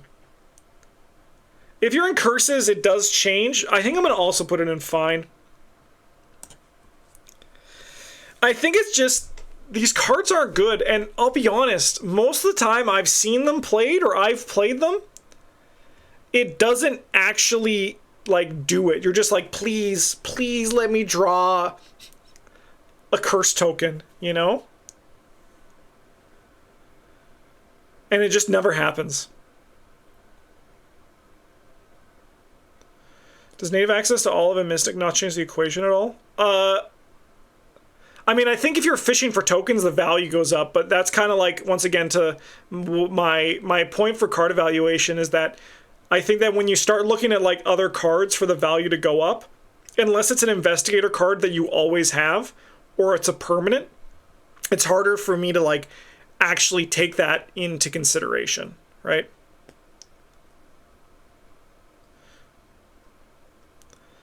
But yeah, I do think Olive makes these more playable, but I think that's more of an Olive thing than a Armageddon thing, you know? I think that's kind of like the thing, right? Like, Armageddon gets better, like, actually, like, most of these, right? Like, all these cards can get better with other cards, but, like, I think that's kind of usually more the other card doing the lifting more than the other one. That's kind of like how I look at the fine rating as well. He's rating them fine because they're playing in Jacqueline. You get it. All right, we are done with these until we have to visit them in a little bit. The Paradoxical Covenant. This is the Mystic one. Permanent. Limit 1 Covenant per deck. As a reaction after Investigator location performs a reveal Chaos token step of the skill test. If both a Bless and Curse token are revealed during this test, exhaust Paradoxical Covenant. That test automatically succeeds. I think this card went up in value with Hemlock when Blesses were easier to put into the bag. I'm going to put this one up in the great tier as well. Because it is great, and I think it's a lot more viable than it was earlier on. If you asked me before Hemlock, I would say this is the worst one, and I'd probably put it into the good, even fine tier. Kohaku makes it a lot better, and also just generally, the Hemlock card pool made this a lot better too. Mariner's Compass. This is a 3-cost asset in the Survivor class. Takes up a hand slot. It's an item and a tool. As an action, exhaust Mariner's Compass, investigate. If you succeed and have no resources in your resource pool, discover one additional clue of your location. As a lightning bolt during an investigation test using Mariner's Compass, spend 1 resource. You get +1 book for this skill test. Limit 3 times per investigation. Hot take, Ancient Covenant is better for Kohaku than Paradoxical? I don't think that's a hot take at all, because Ancient Covenant, well, I mean, I personally don't think it's a hot take, because I agree with you, but that's mostly because Ancient Covenant is the better card. I think Mariner's Compass is good. I don't think it's great. I think it's good.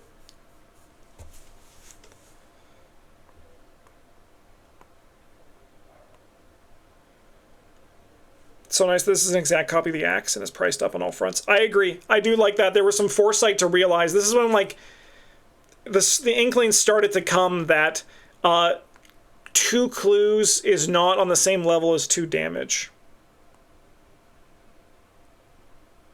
Compass is probably the best payoff for Dark Horse. It's true. I think, unfortunately, I used to love Dark Horse, but I actually think Dark Horse is a pretty weak archetype. As cards got better, spending your money on cards got better, right? So, like, Dark Horse is kind of just, like, I think gone down. I do think the Investigator we're going to see in this box in Drowned City is going to synergize with Dark Horse, which is going to be nice. 2 clues, yeah, 2 clues is much better. Once they, like, got to the Brute Force, that 3 damage is, like, on par with 2 clues, things became a lot better for that kind of thing. Do you dislike Dark Horse 5 too? Yeah, I mean, I don't dislike it. I think, like, Dark Horse is still fun to play with, and having a permanent Dark Horse is nice, but I think that your money is better spent on new cards as opposed to old cards that you've already put into play. And I think that's kind of the thing, right? Like I look at spending, like, I look at it like with Mariner's Compass, where it's like I can spend 3 resources and then 2 more resources to get 2 clues on a location, right? To investigate, get the thing. Compare that to, like, I could just play Look What I Found and, like, spend 2 resources to get the same clues that that gave me. And then, like, I don't have a Mariner's Compass in play to keep doing that, but I can, like, use other cards in my hand and my resources. So I think that Mariner's Compass is a very good card, and I think it is a great payoff to Dark Horse. Like, I'm not going to disagree with any of that sentiment, but I think that Dark Horse hasn't scaled to the sense. And I think it can't scale to the sense unless we get more cards that care about your resource pool being empty or your hand being empty. Sorry, when I said the next Investigator was going to synergize with Dark Horse, I actually meant to say the next Investigator is going to synergize with Hunting Jacket, which cares about your hand being empty, which cares about Dark Horse because you get money. So in a roundabout way, I was right, but also wrong with what I was saying. Ancient Covenant. This is the Survivor Covenant, and I think easily the best Covenant because it was tabooed. Permanent, limit 1 Covenant per deck. When an Investigator location resolves a blessed token during a skill test, exhaust Ancient Covenant. Do not reveal another token as part of this token's effect. And we have it tabooed, just reference for, I'm not going to consider it in this. It's for just you. I think this card's fantastic. Pass 1 test every turn. Becomes more consistent if you can force yourself to draw certain tokens. There's a lot to love there. We still have 2 rows left? That's crazy. Yeah, fantastic card. What's the strongest Survivor archetype now that Dark Horse is not the best? Tested 0, easy. And Dark Horse hasn't been the best since, like, probably, I don't fucking know, Dream Eaters?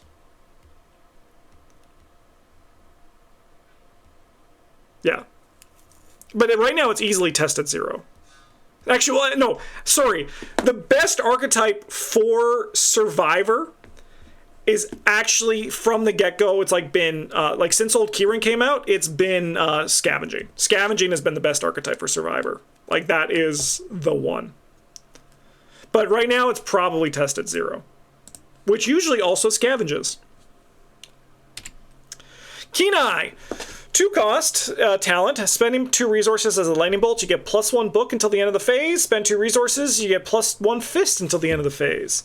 I think this card is bad. I'm going to put it in the I regret playing this tier. I think the only time I'd play this, if I was like, say, for example... Who's the fucking... Who's the, I can't even think. Who's the Guardian Mystic? It's not Diana, she's Mystic Guardian. Who's the fuck is the Guardian Mystic? Sister Mary! Sister Mary, of course. Yeah, then down the rabbit hole. That's the only way I'd play this. Fatality. Norris Karloff, 2 months of the Golden Table. Thank you for the Twitch Prime. None of the designers thought it would be a playable card. The designers... Okay, so do you want to know why Kenai...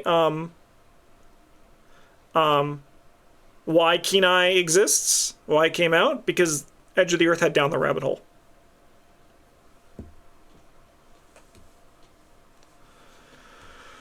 And that's why. Because they don't design their sets in a vacuum. They're designing their sets with future sets in mind. No, I think Kenai 3 is a good card, and it becomes great in certain builds. I think it's super playable. I'm playing it right now in Carolyn, and I have not regretted it one bit.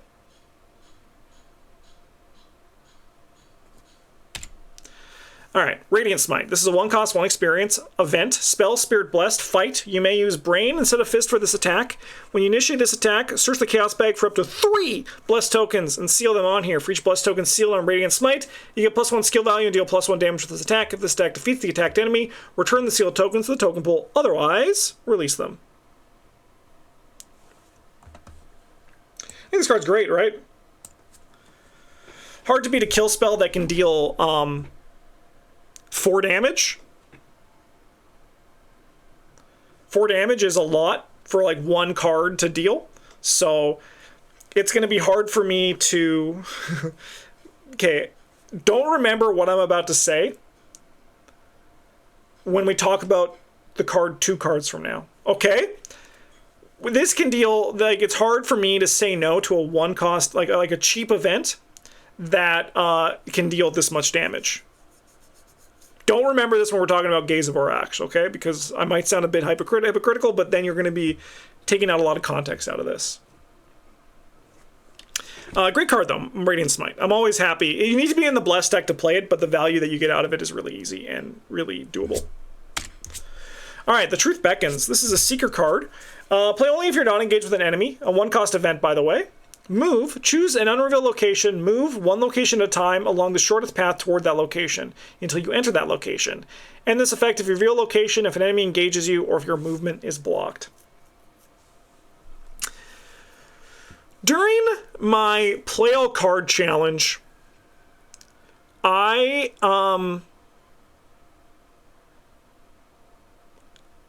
played this card and Vantage Point in a campaign. And I was like, Vantage Point actually can work. Vantage Point actually can, like, get some stuff done. The Truth Beckons, I think, is so clunky that everyone sees the highs, but the reality, so everyone's like, I can move like 5 locations and like go to the unrevealed location. But the reality is like, I'll move 1 location or I'll move 2 locations. And I think that it's not good. Do I think it's fine? I don't think it is. I think I'm going to put this card down here. I'm going to put it down in this I regret playing this tier. So you can use him Vanishing for max horizontal movement. That is pretty sick. Like, I think it can have those moments, but I don't think I can put it in fine because I've never been happy with Truth Beckons.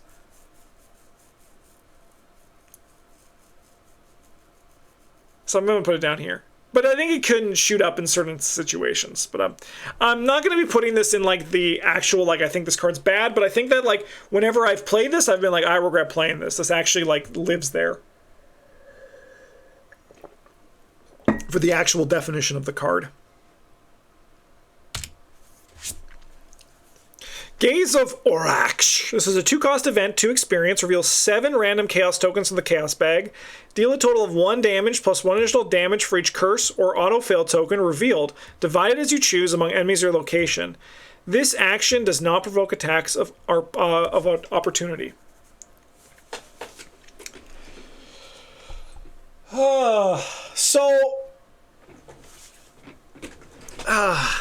Travis and I have played this card a few times, and it's always been like we've been playing it for like the memes. We were like, we'll play Gaze of Orax.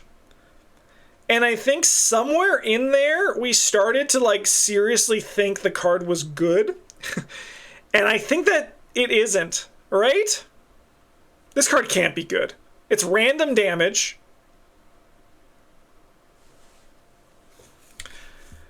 And you want to get, like, if you get less than, like, I think if you get, you want to get 3 damage, but 3 damage is unlikely. It isn't good, but it's fun. Yeah.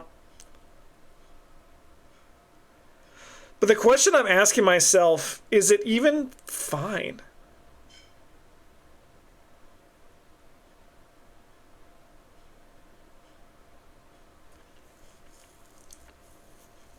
I think it is fine. I think it is. It's a lot like Ward of Radiance to me. I'm going to put it in fine, I think. I don't have much to say about it, though.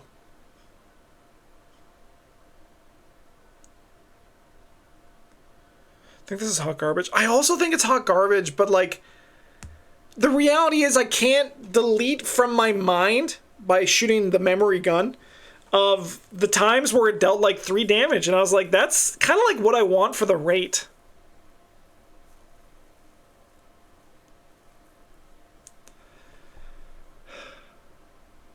Because I've seen it deal like enough damage for it. 2 XP, 2 cost for 3 damage. The art is sick as hell.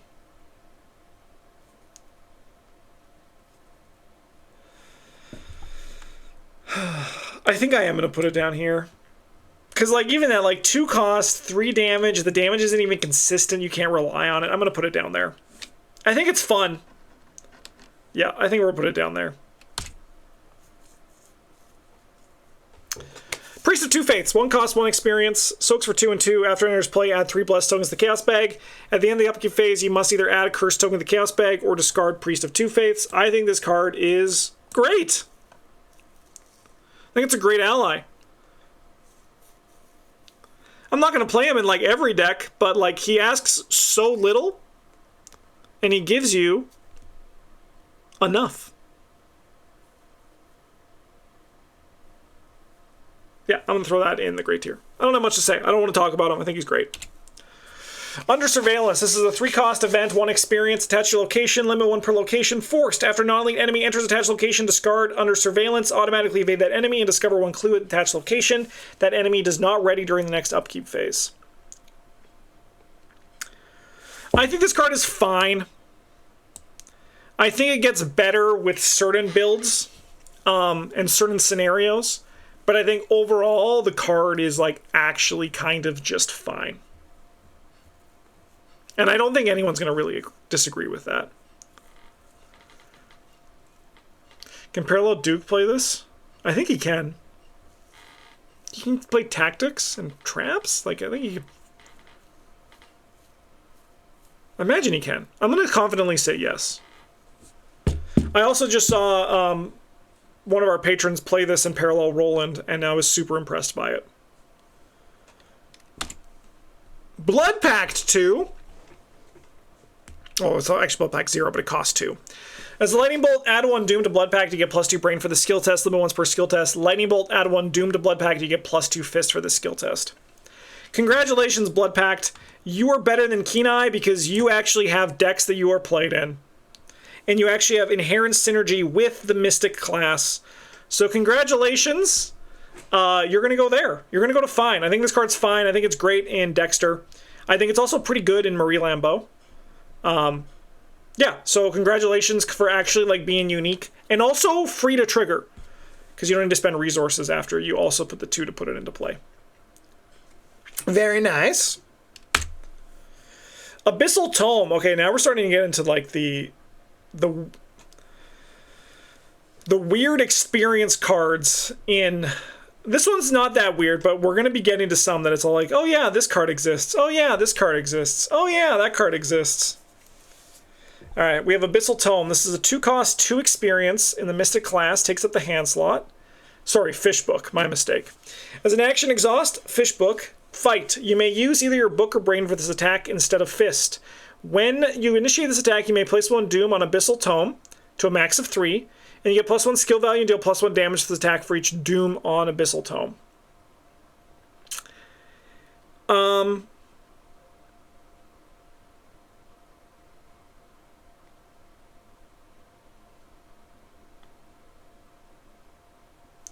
I mean, I don't think the card's bad. I think the card's better than fine. I think you need to put a lot of work into it, but I think the card itself is actually pretty legit.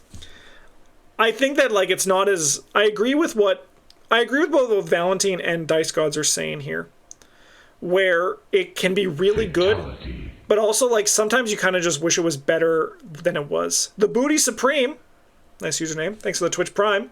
Welcome to the goddamn table. It's a pleasure to have you. I think I'm going to put this in good. I think it's a good card. I don't think it's particularly great, but it's hard for me to put this card in fine because it actually doesn't demand anything else. Like, I know you're, like, saying, but Justin, it demands, like, Doom synergy. But I wish this tome didn't exhaust. Dude, so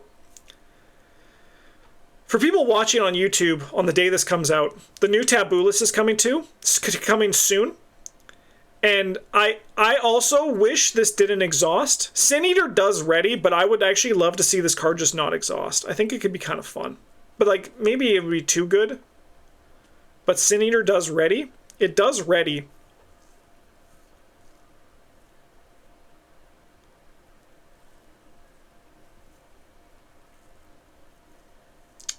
But my Taboo list point is I hope we see more buffs, because I do think that generally the card pool is pretty strong. You ramp up Doom in a single turn and sacrifice it. Yeah. It would be probably too strong, wouldn't it?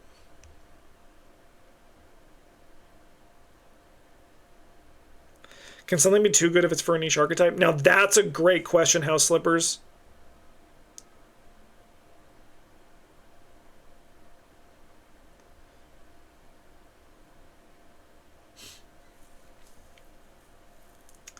Do you know what I would love to see? It's too much on the text, but if this was like the first turn it comes into play, it has like the Sword Cane effect. So you can like put a Doom on it and then like attack and put a Doom on it and exhaust on the second one. I really like Abyssal Tome, but I just feel like it needs something. I love the card though. It's really fun to play with. I think it's good though. But this is a card I would love to see. You're just describing Amina, Justin? How so? You get to put it into play and use it? No, but you still have to exhaust it, right? You do get the thing, but you only get one attack. You get 2 attacks that way. Then you deal 3 damage, right? 3 damage is a lot more than... Oh no, you deal 4 damage. 4 damage is more than 3 damage. I do still think if this was a Sword Cane-like effect, that'd be really neat. But yeah, no, it not exhausting would probably make it too good, but I think House Slippers also has a point. Is it too good if it's for a niche archetype? And then the question comes, if it was like that and people just started playing it generally, is that an issue? Or is that on them, right? That's the question that I have to ask too on that.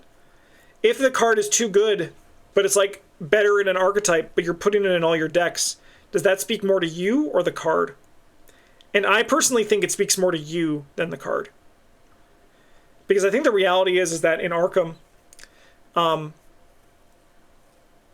staples are less of a thing, I think. I think there's now so many cards that the way you play and your identity can shape so much from the cards you put into your deck. I know I'm just looking like I'm staring at into space, but I'm looking at the card right now. So I think... I don't know.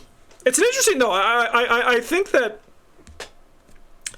I think I agree with all of what chat is saying here. I think you guys are all like right on the money, even though you're all saying different things. I agree with like all of it. I think I agree with all of it. All right. On to Butterfly Effect. This is a 0 cost, 1 experience. Silas Marsh.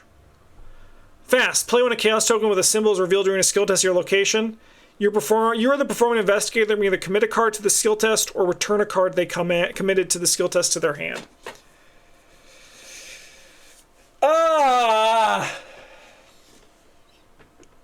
Survivor sucks in this expansion until it's like really good. This was not a great expansion for Survivor.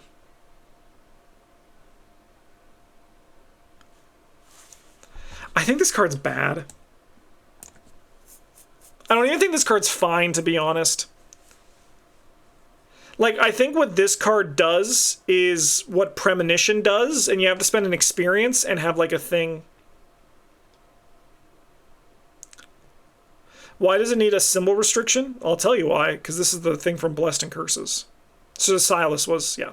So, like, this is Silas in a player card.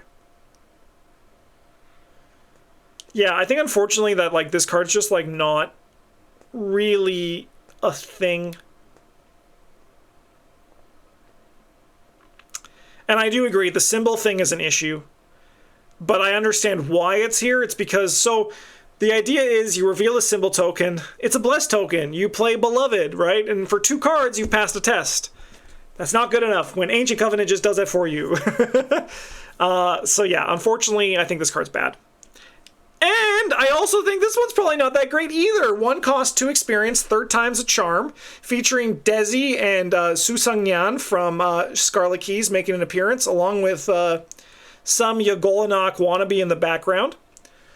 Fast. Play when a skill test or location begins. Twice during this test, when an investigator reveals a chaos token, they may cancel, return the chaos bag, and reveal a new chaos token. Wait a minute. Is that Silas and Wendy I see? I do think ultimately this card is fine. I think it's better than Butterfly Effect. Like, this is such, like, this basically reads like pass the test, and I think, like, it's okay for the rate, but it's not great for the rate. But, like, people don't play it because, like, so, like, people don't play this card, I think, not because it's awful, because I think it's fine, but because there's just better options. So that doesn't bring down third time's a charm, but it makes, like, everything else rise up, right? So I think this card's ultimately just fine. Dang, there's a lot of fine. We're really down here. I mean, I am zoomed out, which does change the perspective of this, but it seems like there's a lot of fine cards here. Oh, no. Manipulate Destiny. 1 cost, 2 experience. Reveal tokens from the Chaos Bag until you reveal a curse, autofail, bless, or Elder Sign token. If you revealed a curse or an autofail, deal 2 damage to an enemy location. If you revealed a bless or Elder Sign token, heal 2 damage from an investigator or ally as to your location. This action does not provoke attacks of opportunity.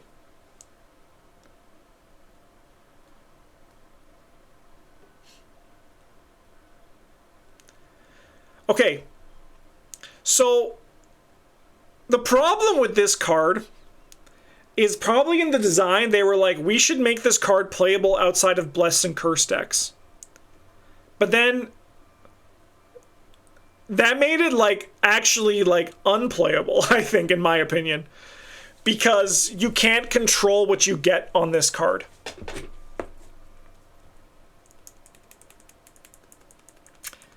This card probably should be fast, too. I played this card very recently.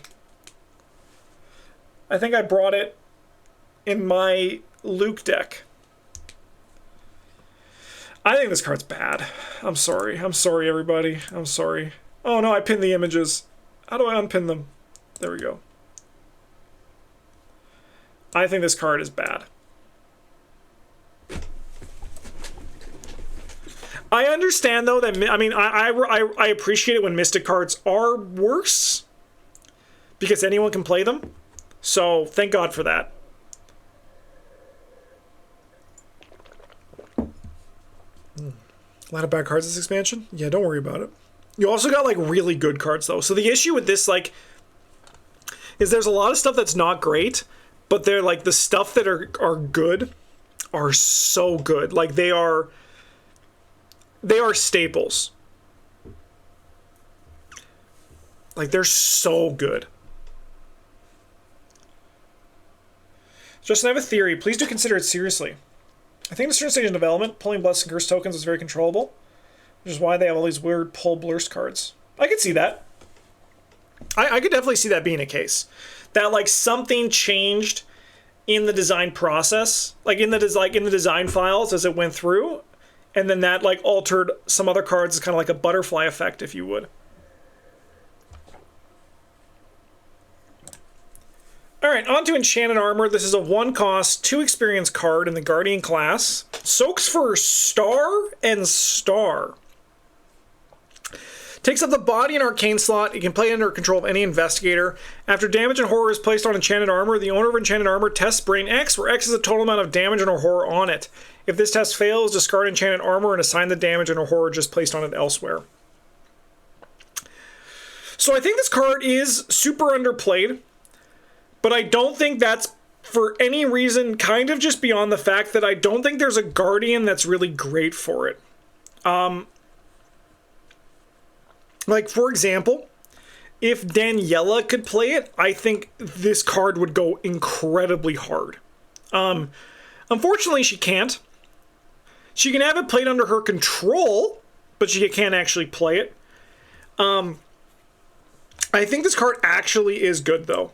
It's a little bit janky, but, like, I think that this is a card that actually is super playable. And I think that, like, more people, like, Diana Stanley would be great. Sister Mary, she could. I think she could, but I don't think she, like, should, if that makes sense. But she could. I think she could. Maybe I'm wrong. But I think the card's actually super sick, and I think more people should try it out. Anytime Bryn has played it, this card is soaked like, Fatality. Oh, Outgetting Ribs. Oh, can you grab me some? Thank you. I would love some ribs. So, Twitch Prime, thank you for your support. I I wish it was defeat, not discard, then Tommy might want a police badge. Yes, I agree. I think if it was defeat, not discard, yes, it would be super fun on that. Ardennis also exists, but Ardennis is 4 experience and how much resources? It is a sure thing, so you're paying for the you're paying for like the certainty. It costs 4, so it's like that's an expensive card. However, like Bryn played this in New York and it consistently soaked like 6 damage. I think this card, yeah, I think this card is good. And I understand why people don't play it more. Like, I think there's a lot of reasons, but I think that when people play it, they'll be like, wait a minute, this card actually has soaked like 5 damage. And like, you very rarely take batch damage. So it's like one of those things that even if like you fail on the last test and it was like 1 damage and 1 horror, you're like, I don't care. I don't care. Blessing of Isis is a 2-cost 3 experience card. When a second Blessed token is revealed during a single skill test of your location, exhaust Blessing of Isis. Cancel that token and treat it as if it was an Elder Sign token instead. Return both of those tokens to the Chaos Bag after this ends. When this card was first released in Innsmouth, I think it was pretty bad. And now, today, with all the support from Hemlock Vale, I still think this card is not great. I have seen on so many game days people bring Blessings of Isis and it never triggers. It's a lot less consistent than your hope for it would be. And I think in order to do it, you need to be putting other pieces into the thing to actually make it work. And we haven't even got into the part where this costs 3 experience. You need to find it. You need to find all the other pieces. If you've been watching this video and paying attention, you can probably guess where I'm going to be putting this card. I unfortunately think, as cool as the card is, I think Blessing of Isis is only just fine.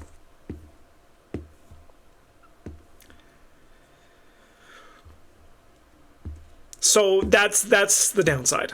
Yes, and also I think I agree. How many Elder Signs are actually worth jumping through hoops for? You're broken and regret playing it, aren't you? No, not really. Because I still think Blessed decks are fun even if you don't trigger it. You probably just run it as a 1-of, and then I don't regret it. Should have been a permanent. Yeah, if this was like 4 experience and was a permanent, I think this card would be really fun to go with. I think, yeah, this card, I think, could benefit for something like that. All right, we're on to the upgraded Grimoires. I need to remember what these things do. Oh, yeah, I remember. Okay, yeah. So the text of the Elder Herald is, after you remove 1 or more curse tokens during a skill test, place that many secrets on Cryptic Grimoire. When you play an insight event during your turn, spend 2 secrets. That event gains fast. Reduce its cost by 1. Okay. And the Elder Guardian is, after you remove 1 or more curse tokens during a skill test, place that many secrets on Cryptic Grimoire. When you would draw the top card of the encounter deck, spend 5 secrets. Draw a card from your deck instead. And these both cost 3, and they're both 4 experience, and they both take up the hand slot.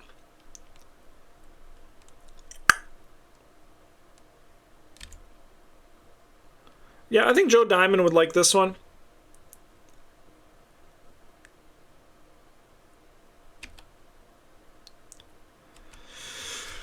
Man, thank God. Thank God they've keyworded that top text, huh? Thank God they keyworded that. I can't believe that wasn't keyworded from the beginning. It takes up 3 lines of text box. Like, can you imagine how much more playable this card would be if the top line was Lightning Bolt, exhaust Cryptic Grimoire, add a curse token to the bag?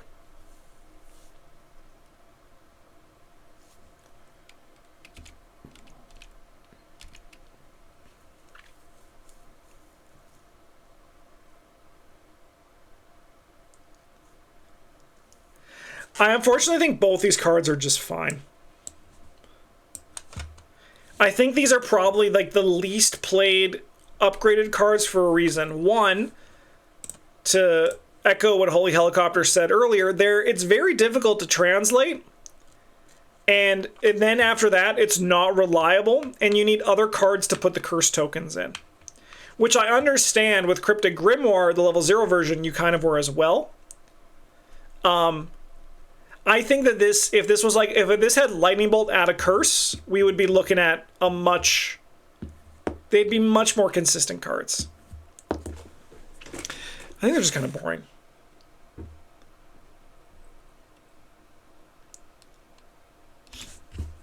Reastrad. This is a fight spell, 0 cost, spell Spirit Curse. It's an event, 0 cost in the rogue class, 1 experience, fight. When you initiate this attack, add up to 3 curse tokens to the chaos bag. For each curse token added to the chaos bag this way, you get +1 fist and deal +1 damage. Oh my god, I was in this the whole time. We're going to throw this in the great tier. This card, I think that card's a banger. It's like Radiant Smite, so it'll fit into that.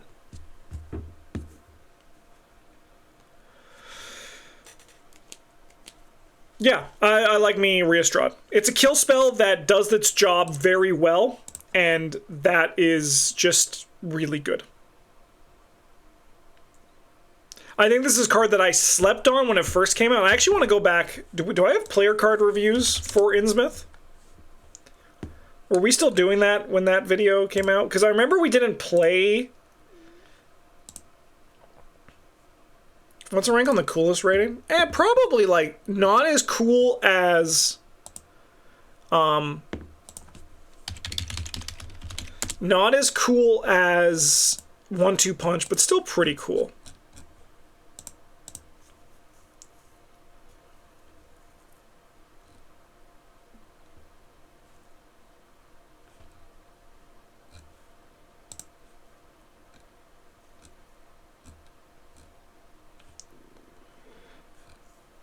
We didn't do player card reviews. Huh. Yeah, cool card. All right, next up. Tristan Botley. 5 cost, 2 experience, 3/2 for his soak. After turn begins, choose 2 skills until the start of your next turn. You get +1 skill value for each of those skills. As a reaction after any skill test ends, in which a total of 3 or more blessed or cursed tokens are revealed, play Tristan Botley from your hand at no cost. I mean, I think this guy's good. So I think the biggest trap with Tristan Botley is not playing him for his cost. Bryn changed my perspective on this, where he just played him one time, and he was like, I'm not going to wait for this motherfucker to show up due to his rules. I just want to get the stat boosts, and because you can change them each round, that's kind of sick. So yeah, I think, like, honestly, like, 5 is expensive, but, I mean, you do get fluctuating skills that you can change at the start of each of your turns. And that is pretty nice. And he soaks for a good amount, right? Like, him soaking 2 damage for you is not nothing. Getting him for free is really nice, and you're probably only going to be playing him in decks where you can get him for free. Like, have the chance to. But at the same time, I think if you're playing him in your deck, don't wait for the perfect moment. Like, don't wait for the 3. Sometimes just play him. And if it happens, who cares? Like, so, like, let's say you played him, then next 2 turns down, someone revealed 3 tokens, and you're like, oh, I didn't play my Tristan Botley. Like, who cares? Because now you have 2 more turns of getting your Tristan Botley going. Notably, he doesn't do it when he first comes down. Just something to be aware of. Oh, no. Not Curse of Aeons.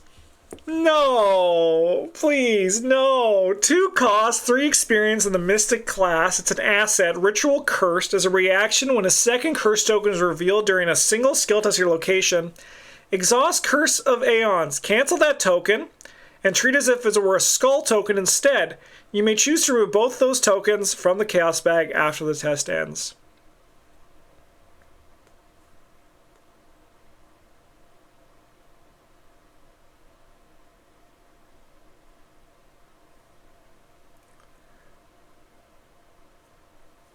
The first curse, you're right, Holy Helicopter, the first curse still applies. It's true, it does. It doesn't, you get -2, and then if you're not Jim Culver, you get whatever the other skull's modifier is. This, I agree, Astute, is probably one of the worst cards in the game. I do think you are right on that. I do think that this is one of the worst cards in the game. 3 XP.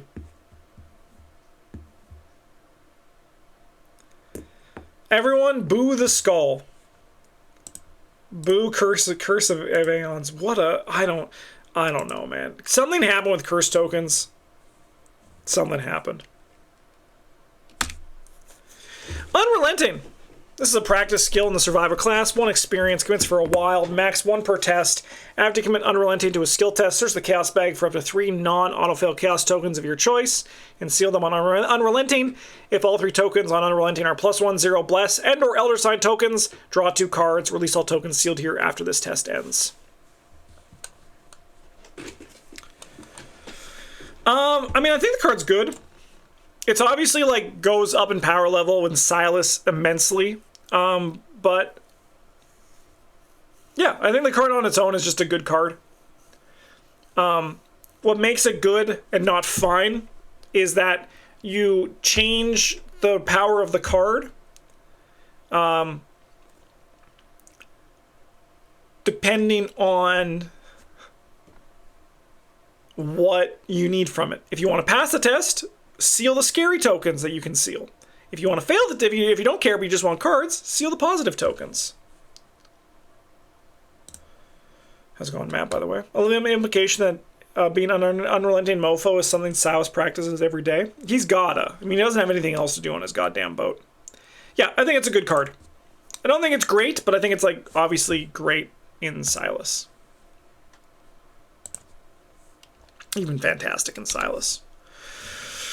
Signum Crucis. Oh, what an initial story this card was, to then be tabooed to be level 0. So it's unchained. Well, it's level 2, but it costs 2 less experience. So this is a practice bless skill. Commits for a wild.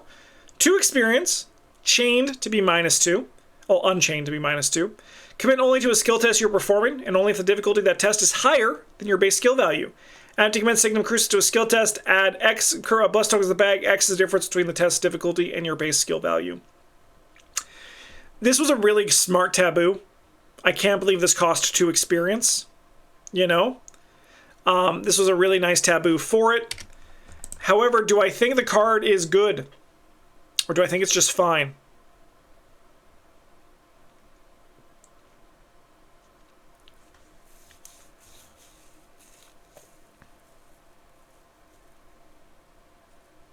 I think the card's just fine, to be honest.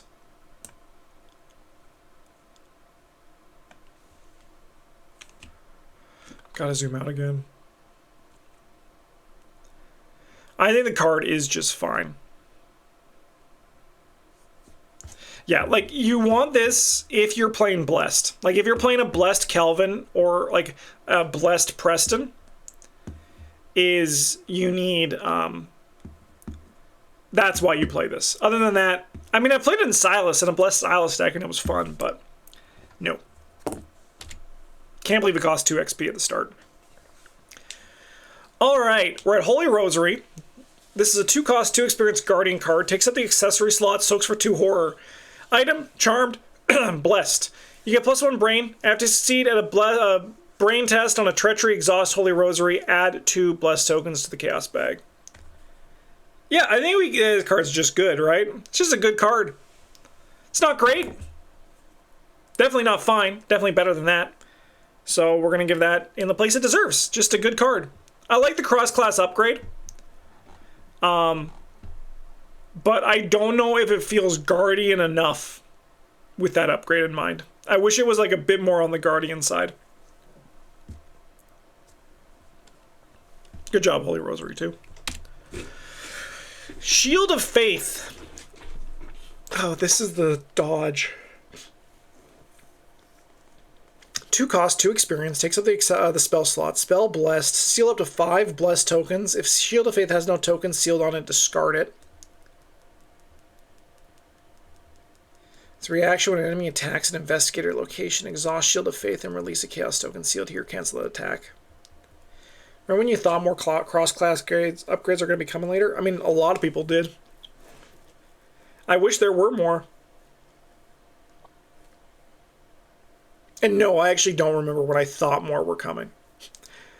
I remember wanting more, but I never remember thinking that more were coming. But I don't remember most of the videos we record, to be honest.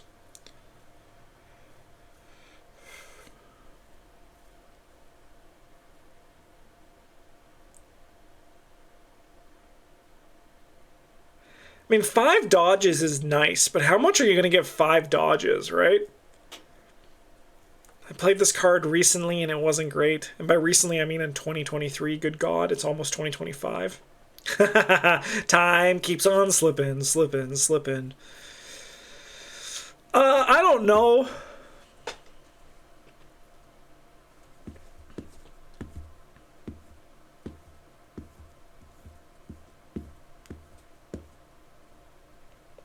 I think the card's just fine. The text doesn't read bad, but it doesn't read good, you know? Like, all the numbers, it's like too fair and not in a good way, right? So, unfortunately, we're calling this one a fine.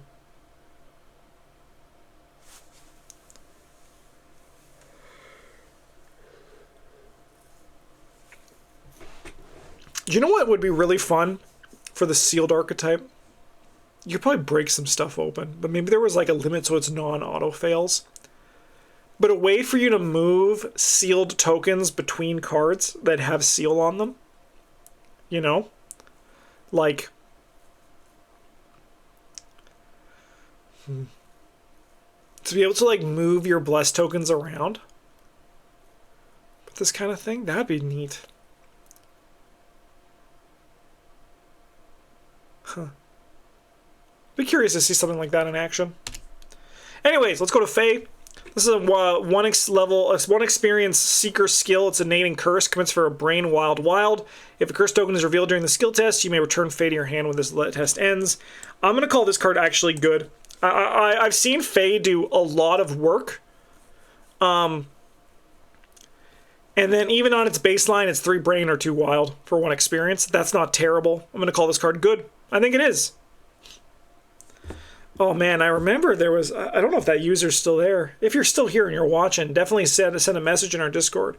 But I remember there was a period when there was someone in our Discord who kept asking questions like, what do you think Fae represents?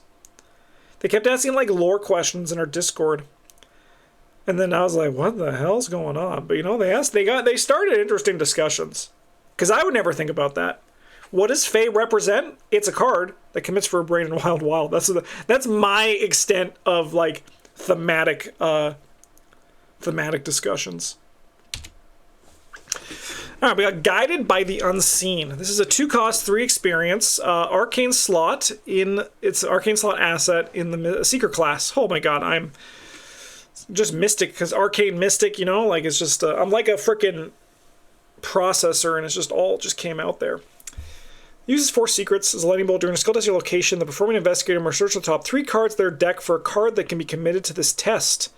You may spend 1 secret to commit that card, shuffle the performing investigator's deck. This is probably one of the worst cards to play with, right? I think we're going to put this in the I regret playing this, exactly that, for non-power level reasons. This is in the I regret playing this for the actual, like, quote. It's like the Truth Beckons. Card's pretty powerful though, right? Like the card is actually pretty legit. When I play this card, I only use it on me, and that makes the card a lot more bearable. Honestly, if they just tabooed this to only be you, it would just save the world a lot of pain. Yeah. But yeah, it's I think the card is pretty playable and pretty legit. I remember doing this in a research deck, and that's where I played it, and I was just basically using it as a free research like every fucking test. and it was kind of obnoxious. It's a little bit obnoxious, so we're gonna play in this for power level reasons. Oh, okay. I'm also gonna put this one here. Lucky Penny. This is a 2-cost, 2 experience rogue. Takes up the accessory slot. Exceptional. Forced. When you reveal a bless or curse token during a skill test you're performing, flip a coin. On a heads, treat the token as a bless token. On a tails, treat it as a curse token. If you treat a bless token as a curse token as a result of this effect, draw 1 card. This card's super fun, but I don't think it's good at all. There is like combos you can do with it, I know, but I'm not gonna. That's not part. This is not like these ones where like the combo does something. The combo is just being obnoxious. So I'm gonna just give this one here. Do you know what also draws cards? In green in an accessory slot? Oh, let me think for a second. If only I had a cigarette from my lucky cigarette case, it would make it so much harder to... Wait a minute. It's Lucky Cigarette Case, isn't it, Holy Helicopter? That card's a fucking banger. That card's a banger. So yes, it is. Yeah, it is just outclassed by that. Eye of the Djinn. This is a 2-cost, 2 experience, item relic blessed curse that takes up a hand slot. It's exceptional. When you initiate a skill test during your turn, exhaust Eye of the Djinn, set your base value to 5 for this test. If a blessed token is revealed during this test, ready it. If a curse token is revealed, you may take an additional action. So I think this card is pretty good. I think this card's actually like super playable, and I think that like it has a pretty easy gameplay loop to discover the payoff for. So I'm gonna put it in the good tier. There's a lot of fun decks that you can play it with. Like, I think it's like less, for me personally, this card is less for the set your value to 5 and more for the bless and curse synergy that comes with it and the value that can come out of it. So that's where I look at the card a bit more personally. All right. The upgraded spells...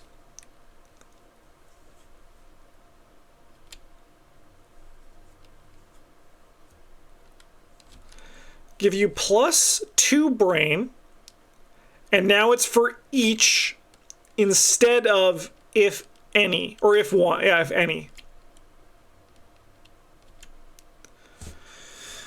I'll be real with all of you. I think that all of these cards are just fine. I think it's actually probably a downgrade.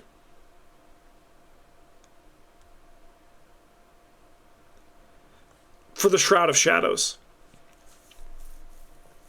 Because they're just like so expensive. XP and cost-wise still. Yeah. I don't want to talk about these.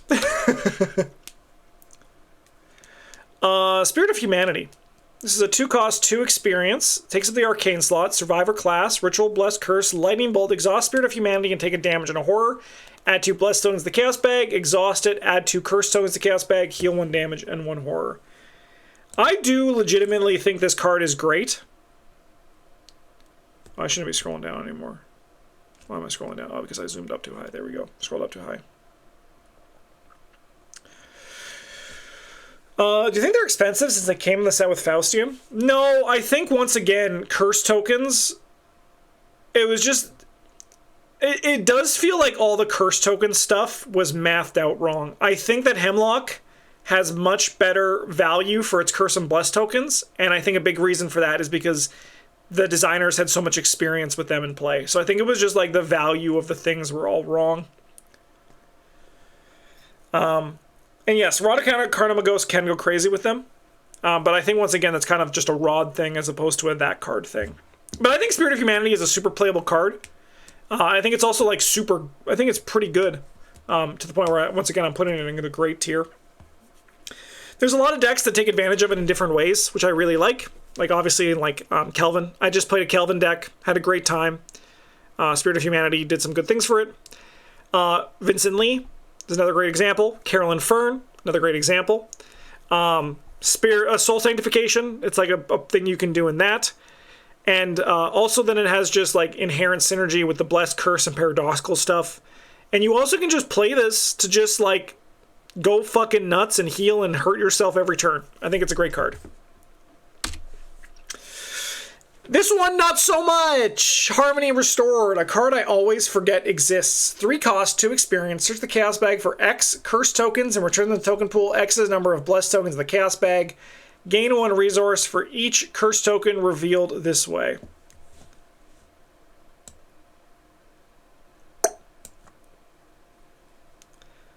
I think this card's bad.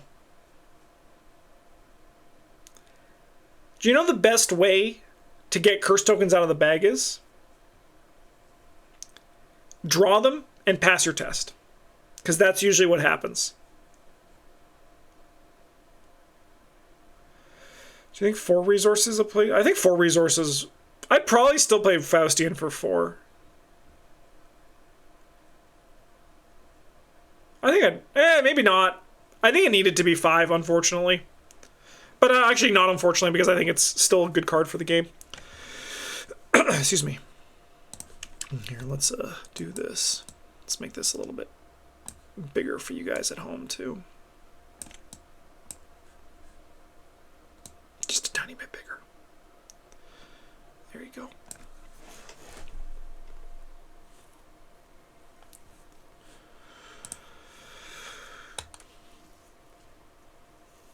The purple put 10 of each card into this, do 10 resources. That's true! You could do that. You could, or you could just play Unscrupulous Loan.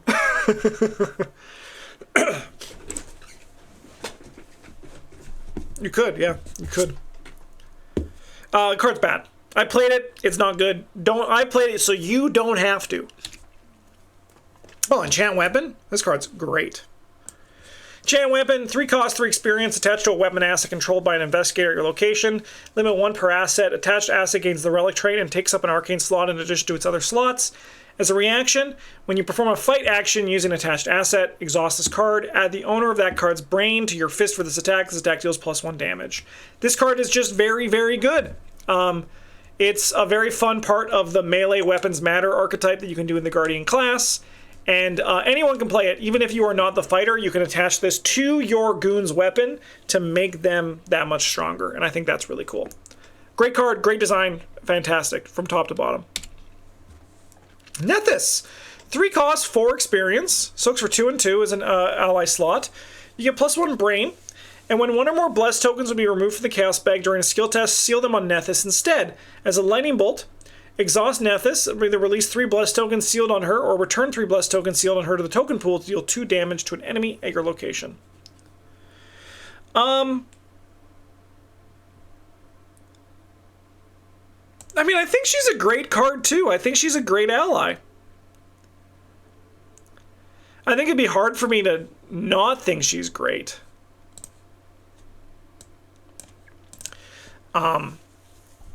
I think she requires some blessed synergy to go with her to make her work, but I do think she is a great ally. I've never been unimpressed by a Nethys when she's been in play.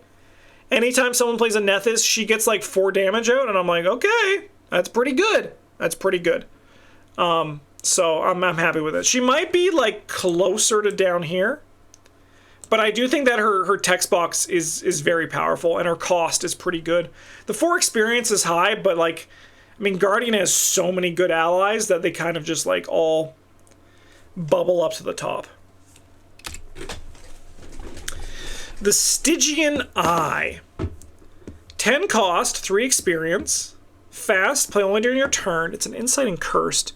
Reduce the cost of Stygian Eye by 1 for each cursed token in the Chaos Bag until the end of the round. You get +3 to each of your skills. I do think the card is fine. I've seen this card played to really good effect by both myself and Travis. And to the point where I actually was excited to draw it. And I think that's a good sign for a card.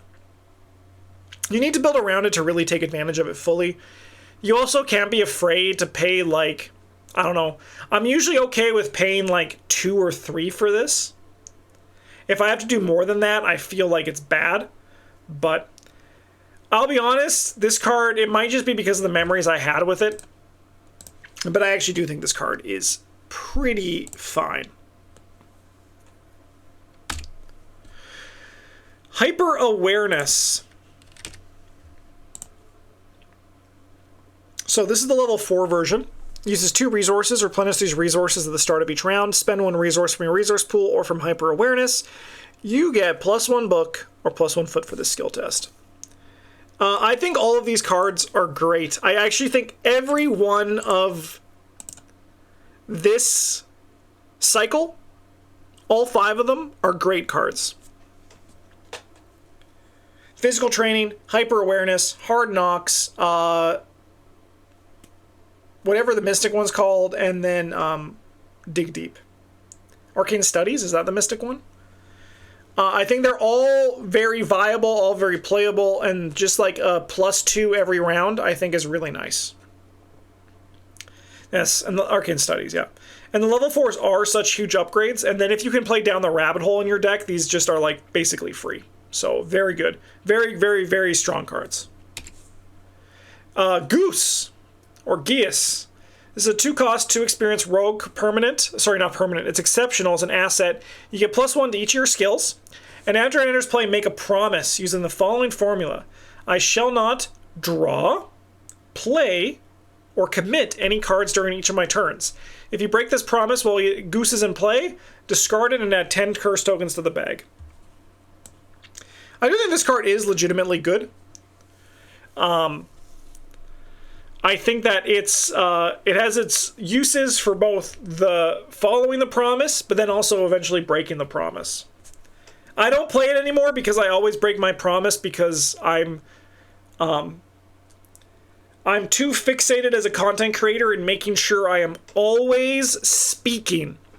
If I am not always speaking, I am not being entertaining, so then I kind of just forget things because I'm like talking and I get distracted and then I break my promise. Even when I write it out next to my board. So I still think the card's pretty good though. Yeah.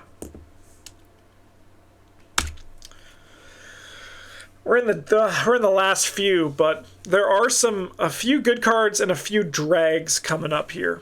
But we got Hard Knocks. This is the rogue one that I just talked about with Hyper Awareness. Gives you fist and foot. Like Hyper Awareness, I think this card is great. Ikiox, this is a 3-cost, 3 experience. Ally, soaks for 2 and 2. You get +1 brain and +1 book. You get -1 brain and -1 book for each weakness beneath her. As a reaction, when an investigated location draws a basic weakness, exhaust Ikiox, cancel that weakness as effects, and place it face down beneath her, and its owner must draw it once she leaves play.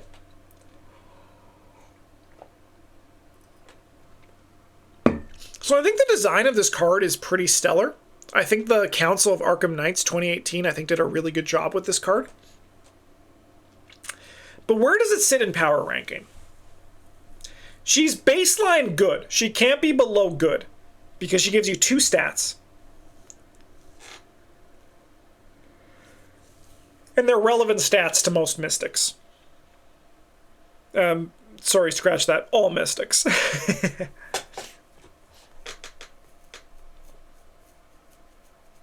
Where do we want to put her?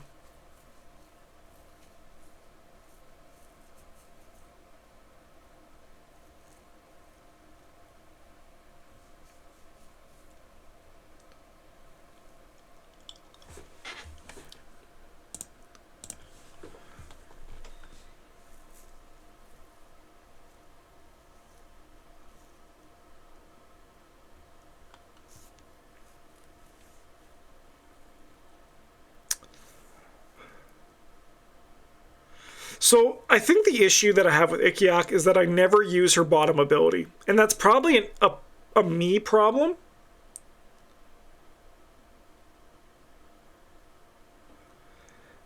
But I still think, yeah, like to go with what Dice Gods you're saying, like, why would I ever put a weakness underneath her unless it was like a level, like the first stage of Doomed? Most other basic weaknesses are pretty manageable. Even, Overzealous, I don't think you do this anymore. I think I'm just going to put her in good. Alright, we got to zoom out again. But I think this might be our last zoom out.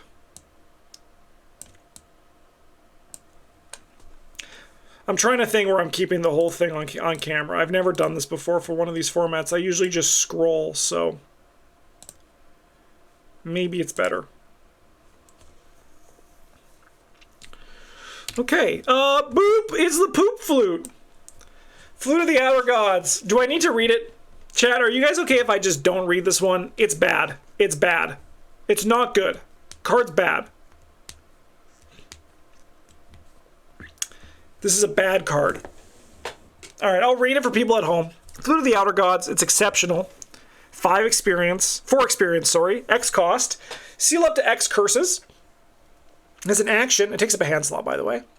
Exhaust Flute of the Outer Gods and release 1 curse token sealed on it. Choose a non-elite enemy at your location. Either move the chosen enemy to a connecting location, or deal its damage to any enemy at its location. This action does not provoke attacks of opportunity. It's bad. It was tabooed to be, what? Non-exceptional? We always would be like, what the hell happened in this card in testing? Because something must have happened. But it's still, even in its current state, unplayable. And this is coming from a guy who put 10 curse tokens on and then 9 curse tokens on the 2 times I played it. Not good. Bad card. Alright, a Watchful Piece. This is a 1 cost, 3 experience. Spirit Blessed. As additional cost to play Watchful Piece, search the Chaos Bag and our cards in play for a total of 5 Blessed tokens and return them to the token pool. Fast. Play when the draw and counter card step of the Mythos phase would begin. Skip this step of the Mythos phase. This card has luckily been tabooed to remove itself from the game, but I do think this is a great effect. Skipping the Mythos phase, like the draw cards, is very powerful. If you're playing it untabooed and you can just do the loop combo, that is also really damn good. Some would even say busted. So I think like this card is very strong. Closest to busted if the taboo is not in consideration, which it is and isn't, you know? Skipping player number of Mythos cards and a Doom. You don't skip the Doom. The Doom is still placed, because you just skip the draw and counter cards, which is after Doom is placed. So you don't get to skip the Doom part of it. Great card, though. Even in its current state, I think. Dig Deep. This is like Hard Knocks and Hyper Awareness. Another great card.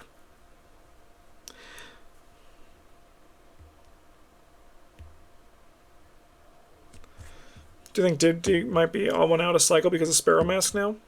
Still good, but not necessarily great. I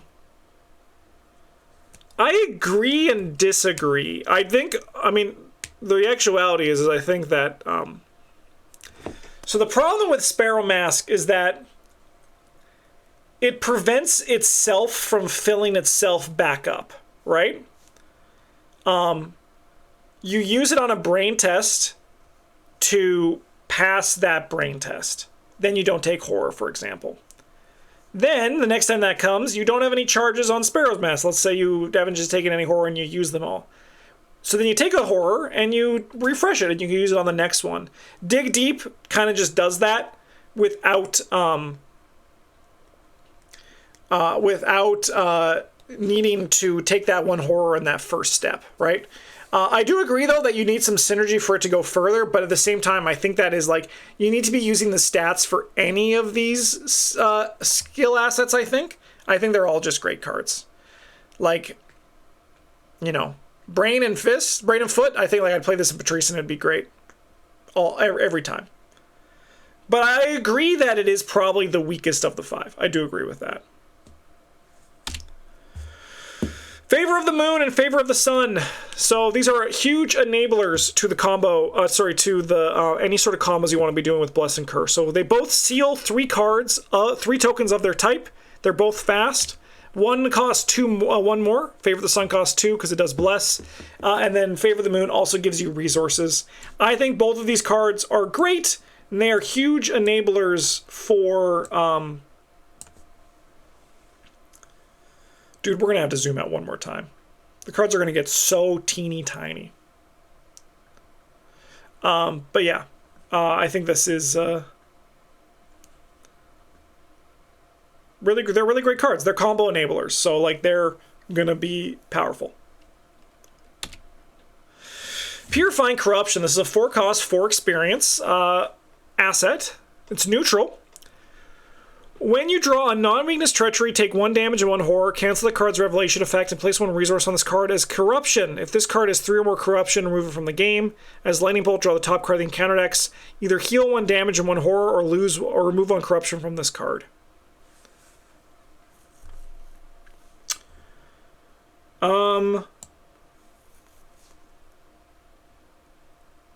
I think this card's just like not great, right? We're gonna put this in the I regret playing this, I think. Travis and I have both played this card, though. I think we both played it in like a Vincent or Carolyn deck as well. It's not great. I don't want to talk about it too much because it's kind of just like a boring neutral card. Hallow, 3 cost, 3 experience. This is a Guardian card. We're on our last pack. This is all Into the Maelstrom from back in the day. As additional cost to play Hallow, return a total of 10 Blessed tokens to the token pool from the Chaos bag or sealed on cards in play. Remove 1 Doom from any card in play.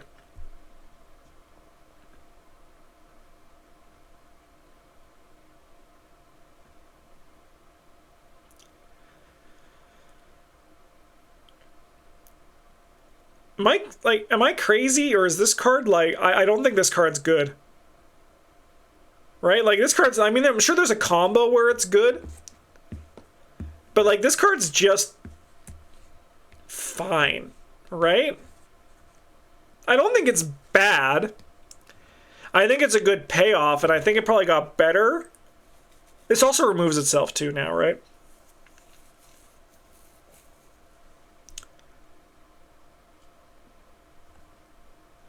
Yeah, I think I'm just going to put this card in fine, right? But it is definitely part of a combo that really makes it pop off, right? It's got to be. So congratulations, that means you get the combo tier. I'm proud of you. Holy Spear. I'm going to put this up in great. This is a great weapon. Yeah, we're going to have to zoom out. We're going to get at least one more great card. I'm looking at it right now. Holy Spear, 4 cost, 5 experience, takes up 2 hand slots. Action, fight, you get +2 fist and deal +1 damage to its attack. When you initiate this ability, you may release Blessed token on sealed on Holy Spear. As an action, search the Chaos bag for 2 Blessed tokens and seal them on Holy Spear. Fight, you get +4 fist and deal +2 damage for this attack. I think this is probably one of the perfect melee weapons, where it is very powerful, but you need to be jumping through some hoops to consistently make it on that huge power level. I really like Holy Spear. I think it's a very good weapon, and I'm happy to put it in the great tier. I actually haven't played this card since Ancestral Token came out, and I'm kind of curious to give it a try, because I think it would be really fun. Holy Spear is a great weapon, though. Very fun to play with, too. The image it paints in your head is really good. Blessed Blade ate this card's lunch. It did, admittedly. However, I do think that this card has a better ceiling. Yeah, because it can't hit for 3, right? So I think the ceiling is higher, and I think people need to... Like, I understand that Blessed Blade hits that really nice flat value, which is really appealing to players like me. But, like, sometimes the ceiling is better, you know? Yes, but it eats the tokens. Yeah, but so does, like... But then you just kill the enemy and you put them back in, right? With the Ancestral Token. I do think... Okay. I do think that Blessed Blade should be tabooed to not put the tokens in the bag. I think it's just, like... It kind of defeats the purpose of it. But I do think that this has a higher ceiling than Blessed Blade does. And I think we got to respect the ceilings. Because I'm a flat value guy. I like looking at the floor. But I think we got to also respect the ceilings.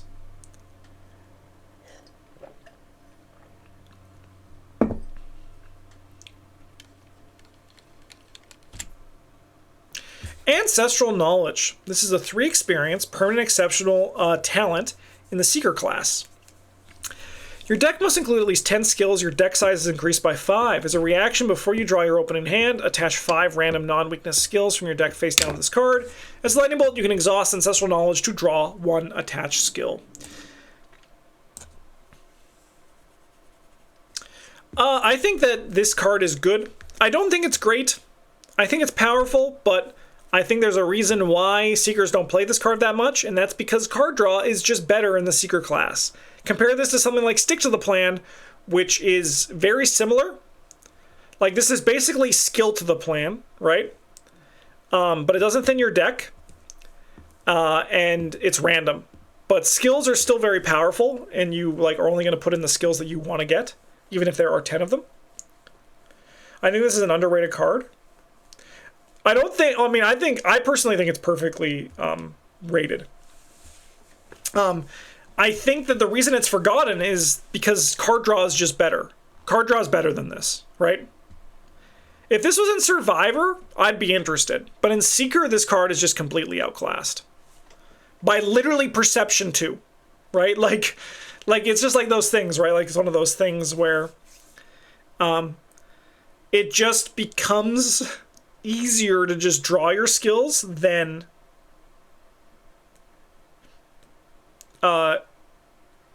like do it this way. It's just kind of the downside of card draw, especially such good card draw. Ariadne's Twine. This is a 0 cost, 3 experience asset. It's a ritual. Uses 0 secrets. Secrets on Ariadne's Twine can be spent as if they were on any asset controlled by an investigator location. As Lightning Bolt, exhaust it. Move 1 secret from an asset you control to your resource pool as a resource, or vice versa. So I think Ariadne's Twine is a strong card, but I think it is relatively slower than it reads on the tin. It also is a piece that you need other things to take advantage of, right? It also says vice versa, which, you love to see on a card, in card text in a game. But I think it's a good card. But like I said, I think it's a little bit slower than it reads on the tin in actual practice. And if you want to be using it consistently, you need to have economy to balance out the fact that you're going to be spending your clues to put as secrets on stuff. So I'm going to put it in the good tier. We're in the final home stretch, and I'm trying not to rush. I'm trying to give these cards the respect they deserve. But honestly, some of these cards are kind of just like there and boring. No offense, Ariadne's Twine. You're cool, but you're also kind of just like a little bit boring. But there's a lot of moving pieces to like really talk about Ariadne's Twine. Like I said, like I think it's a good card still, but I also respect the people who say like it's not as good as general sentiment is, because it is slower than it actually seems. And again, you do need to have like a plan for your economy, because if you're putting secrets on your stuff each turn or like doing secret batteries, I think like it's not. It eats up time. It eats up more time than you think. Hey, man, you had to go through the whole cycle to get the 25 automatic upgrade. 4 cost, 2 experience, takes up the hand slot, fast, uses 4 ammo. As an action, spend 1 ammo, fight. If the attacked enemy is exhausted, you get +2 fists and deal +1 damage for this attack. After you evade an enemy at your location, perform the above a fight ability without spending an action. Yeah, this is a great card. You know what? I'm not going to zoom out. We'll just get rid of Busted for right now. Absolutely great weapon. I do think that the rogue weapons... I mean, we can all signs are pointing to rogues being the firearm class now. And I think their firearm design has been incredible for the longest time. Probably since the Winifred box. And this is just another epitome of that fantastic rogue design that we're seeing. Can't believe you had to wait until Into the Maelstrom to get this card, though. That's kind of crazy.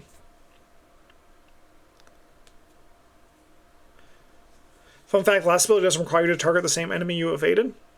Yeah, that is actually a fun fact for sure. Don't know why you do that, but more power to you. All right, justify the means. 3 experience. You may commit justify the means to any type of test. As initial cost to commit justify the means to a skill test, add curse tokens to the chaos bag equal to that test difficulty. How much value do we put in passing one test?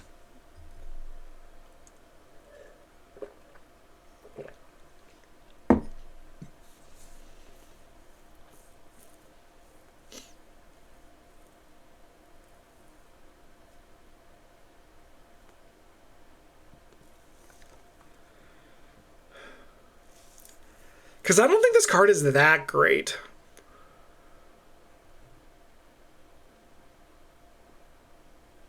I mean, I think the reality is that at 3 experience, you can buy such better cards. You play this for the curse tokens, not passing the test. Yeah, but couldn't you just like play like anything else for those curse tokens?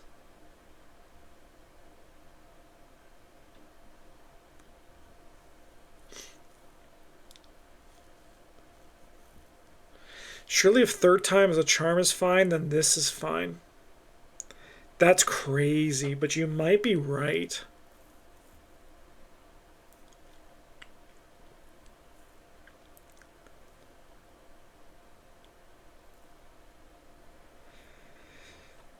Or expert difficulty, yeah. But I mean, my perspective comes from standard, because we only play standard on this channel.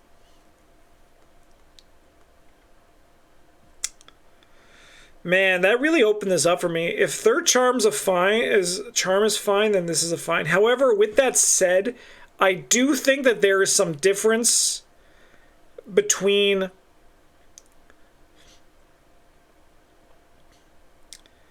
this, like rogue passing a test and survivor passing a test. I think I'm going to put it in good for that reason. You want to know something busted that this card does? In the latest taboo, forced effects do not trigger additional costs. Which means that when you put this card under Amanda, you do not put the curse tokens into the cup. That's pretty busted.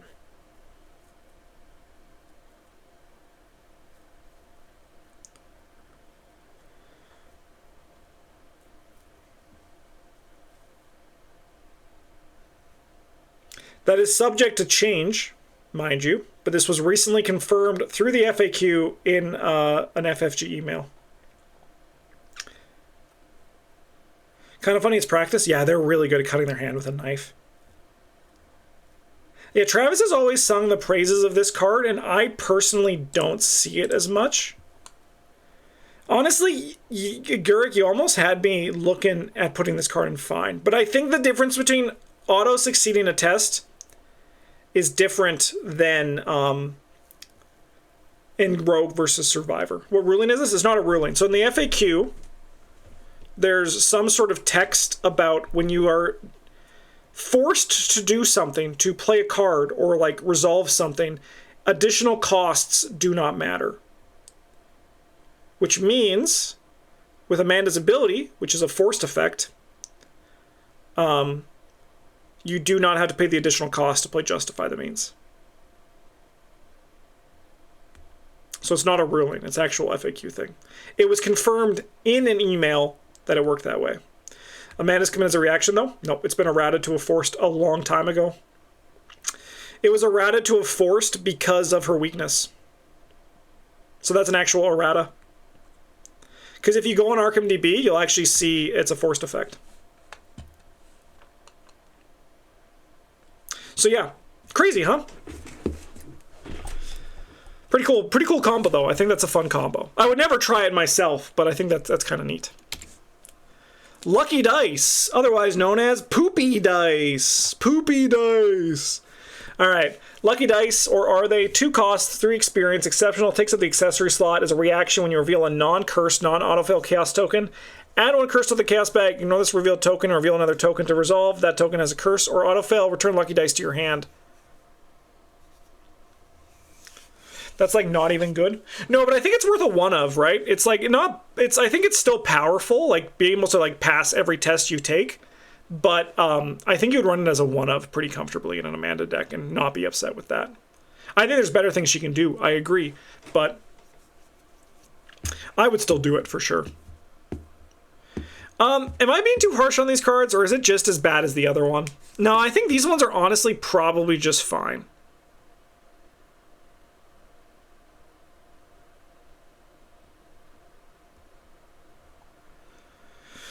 Yeah, maybe it is. I think it's better than the other one because, like, adding a curse token is a lot softer than spending the resources you need to spend. With that said, how much do you want this effect? I think I am going to put it up into fine instead of this because I think that, like, it being a curse token makes it, like, more playable. Problem is it costs 6 experience. I'm going to leave it in fine because, honestly, I'm not that married to these lucky dice. Or are they? But still. Alright, Rite of Equilibrium, which has been tabooed down to, what, 3 experience now? 0 cost, 5 experience, either choose one, add X curse stone in the chaos bag to add X bless tokens to the chaos bag, or remove X and X of each of them and heal X horror from cards at your location. I think this card's pretty good. I think with the taboo in mind, it certainly helps the card have a better home. You mostly play this for the top effect. And you love it when you do. Yeah, I think that's where I'm going to put this guy. I like it. All right, 2 Survivor cards left to go. Whew, this has been a video. All right, there is a lot of fine stuff here, but Jacob Morrison. 3 cost, 3 experience, soaks for 2 and 2. He does not ready during the upkeep phase. When you would fail a test at your location, exhaust Jacob Morrison. You get +2 skill value for this test. After a blessed token is revealed, ready him. So, I really like Jacob. And I'm thinking of all the times I played him. And he was really good. But the issue is that he's a combo piece. And I think he's a good combo piece. But unfortunately, I think I have to, even though I love Jacob and I think he is quite good, he's good in the right shell. Whether it be Ashcan Pete or a Blessed deck. So for that reason, unfortunately, I'm going to be putting him down into the fine tier. Because I think on his own, if you can't ready him consistently, he is not worth it. But if you can ready him consistently, I think he's great. Then our last card here is Shrine of the Morai. 1 cost, 3 experience. Attached to location, uses 3 offerings. Attached location gains Lightning Bolt to withdraw the top card of the encounter deck, exhaust Shrine of the Morai, and spend 1 offering. Return up to 2 cards, the total combined level of 5 or less from your discard pile to your hand.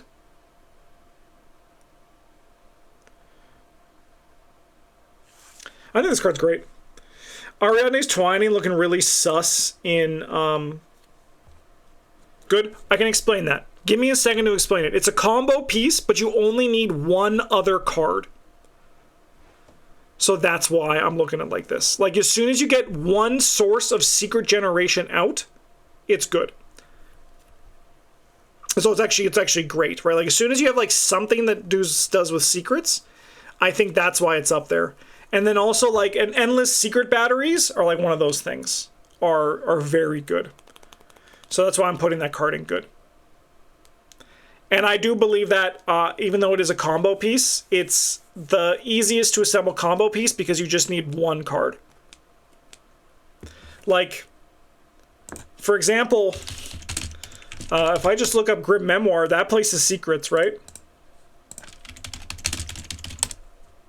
Yes. So, like, if I just play Grim Memoir, I'm happy. So that's why I'm putting it in good. Even though it is a combo piece, but the combo piece it requires is the lowest level of it. I think Shrine of the Morai is great, though. You know, maybe in a few years I'll consider it to be fantastic. Also, Viponer. I like Arkham Horror 3rd edition and Cthulhu Death May Die. So do you like the board-based combat or do you like the theme?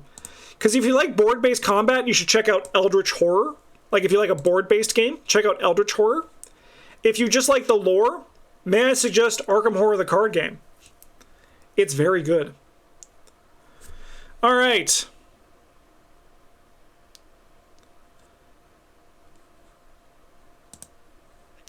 Let's make me really small.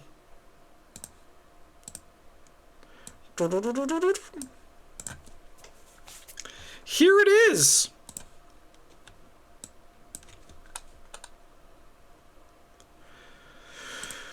This is our INNSMOUTH player card tier list 4 years later. Nothing in busted, but I agree with what chat was saying, that like Ancient Covenant and Faustian are probably the closest. Perfectly Untabooed, Watchful Peace, and Hollow are probably close to that too, of what they can do. INNSMOUTH was a weird expansion because, as someone in chat said earlier, Bless and Curse rely so much on like the combo to like do their thing. And this, I think, reflects that. Because there's a lot of weird pieces and there was a lot of strange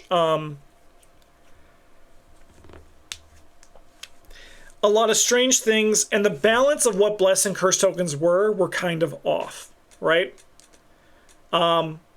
This is just my own opinion, again, from everything we talked about here. But I think that even though this is the case, this is a very fun expansion to have. With Hemlock Vale, I think it gets better too. I think with Hemlock, you have like more options to explore. So like, thank God we have some more curse stuff to play with. And yeah, I think that's that. Well, thanks for watching. I hope you enjoyed this video, and I hope you like this tier list. I actually realized halfway through this video I haven't done the investigator stuff yet. So maybe we do the investigator decks for one of these as well. Thanks for watching, everybody. Have a good one, and as always, a GG's.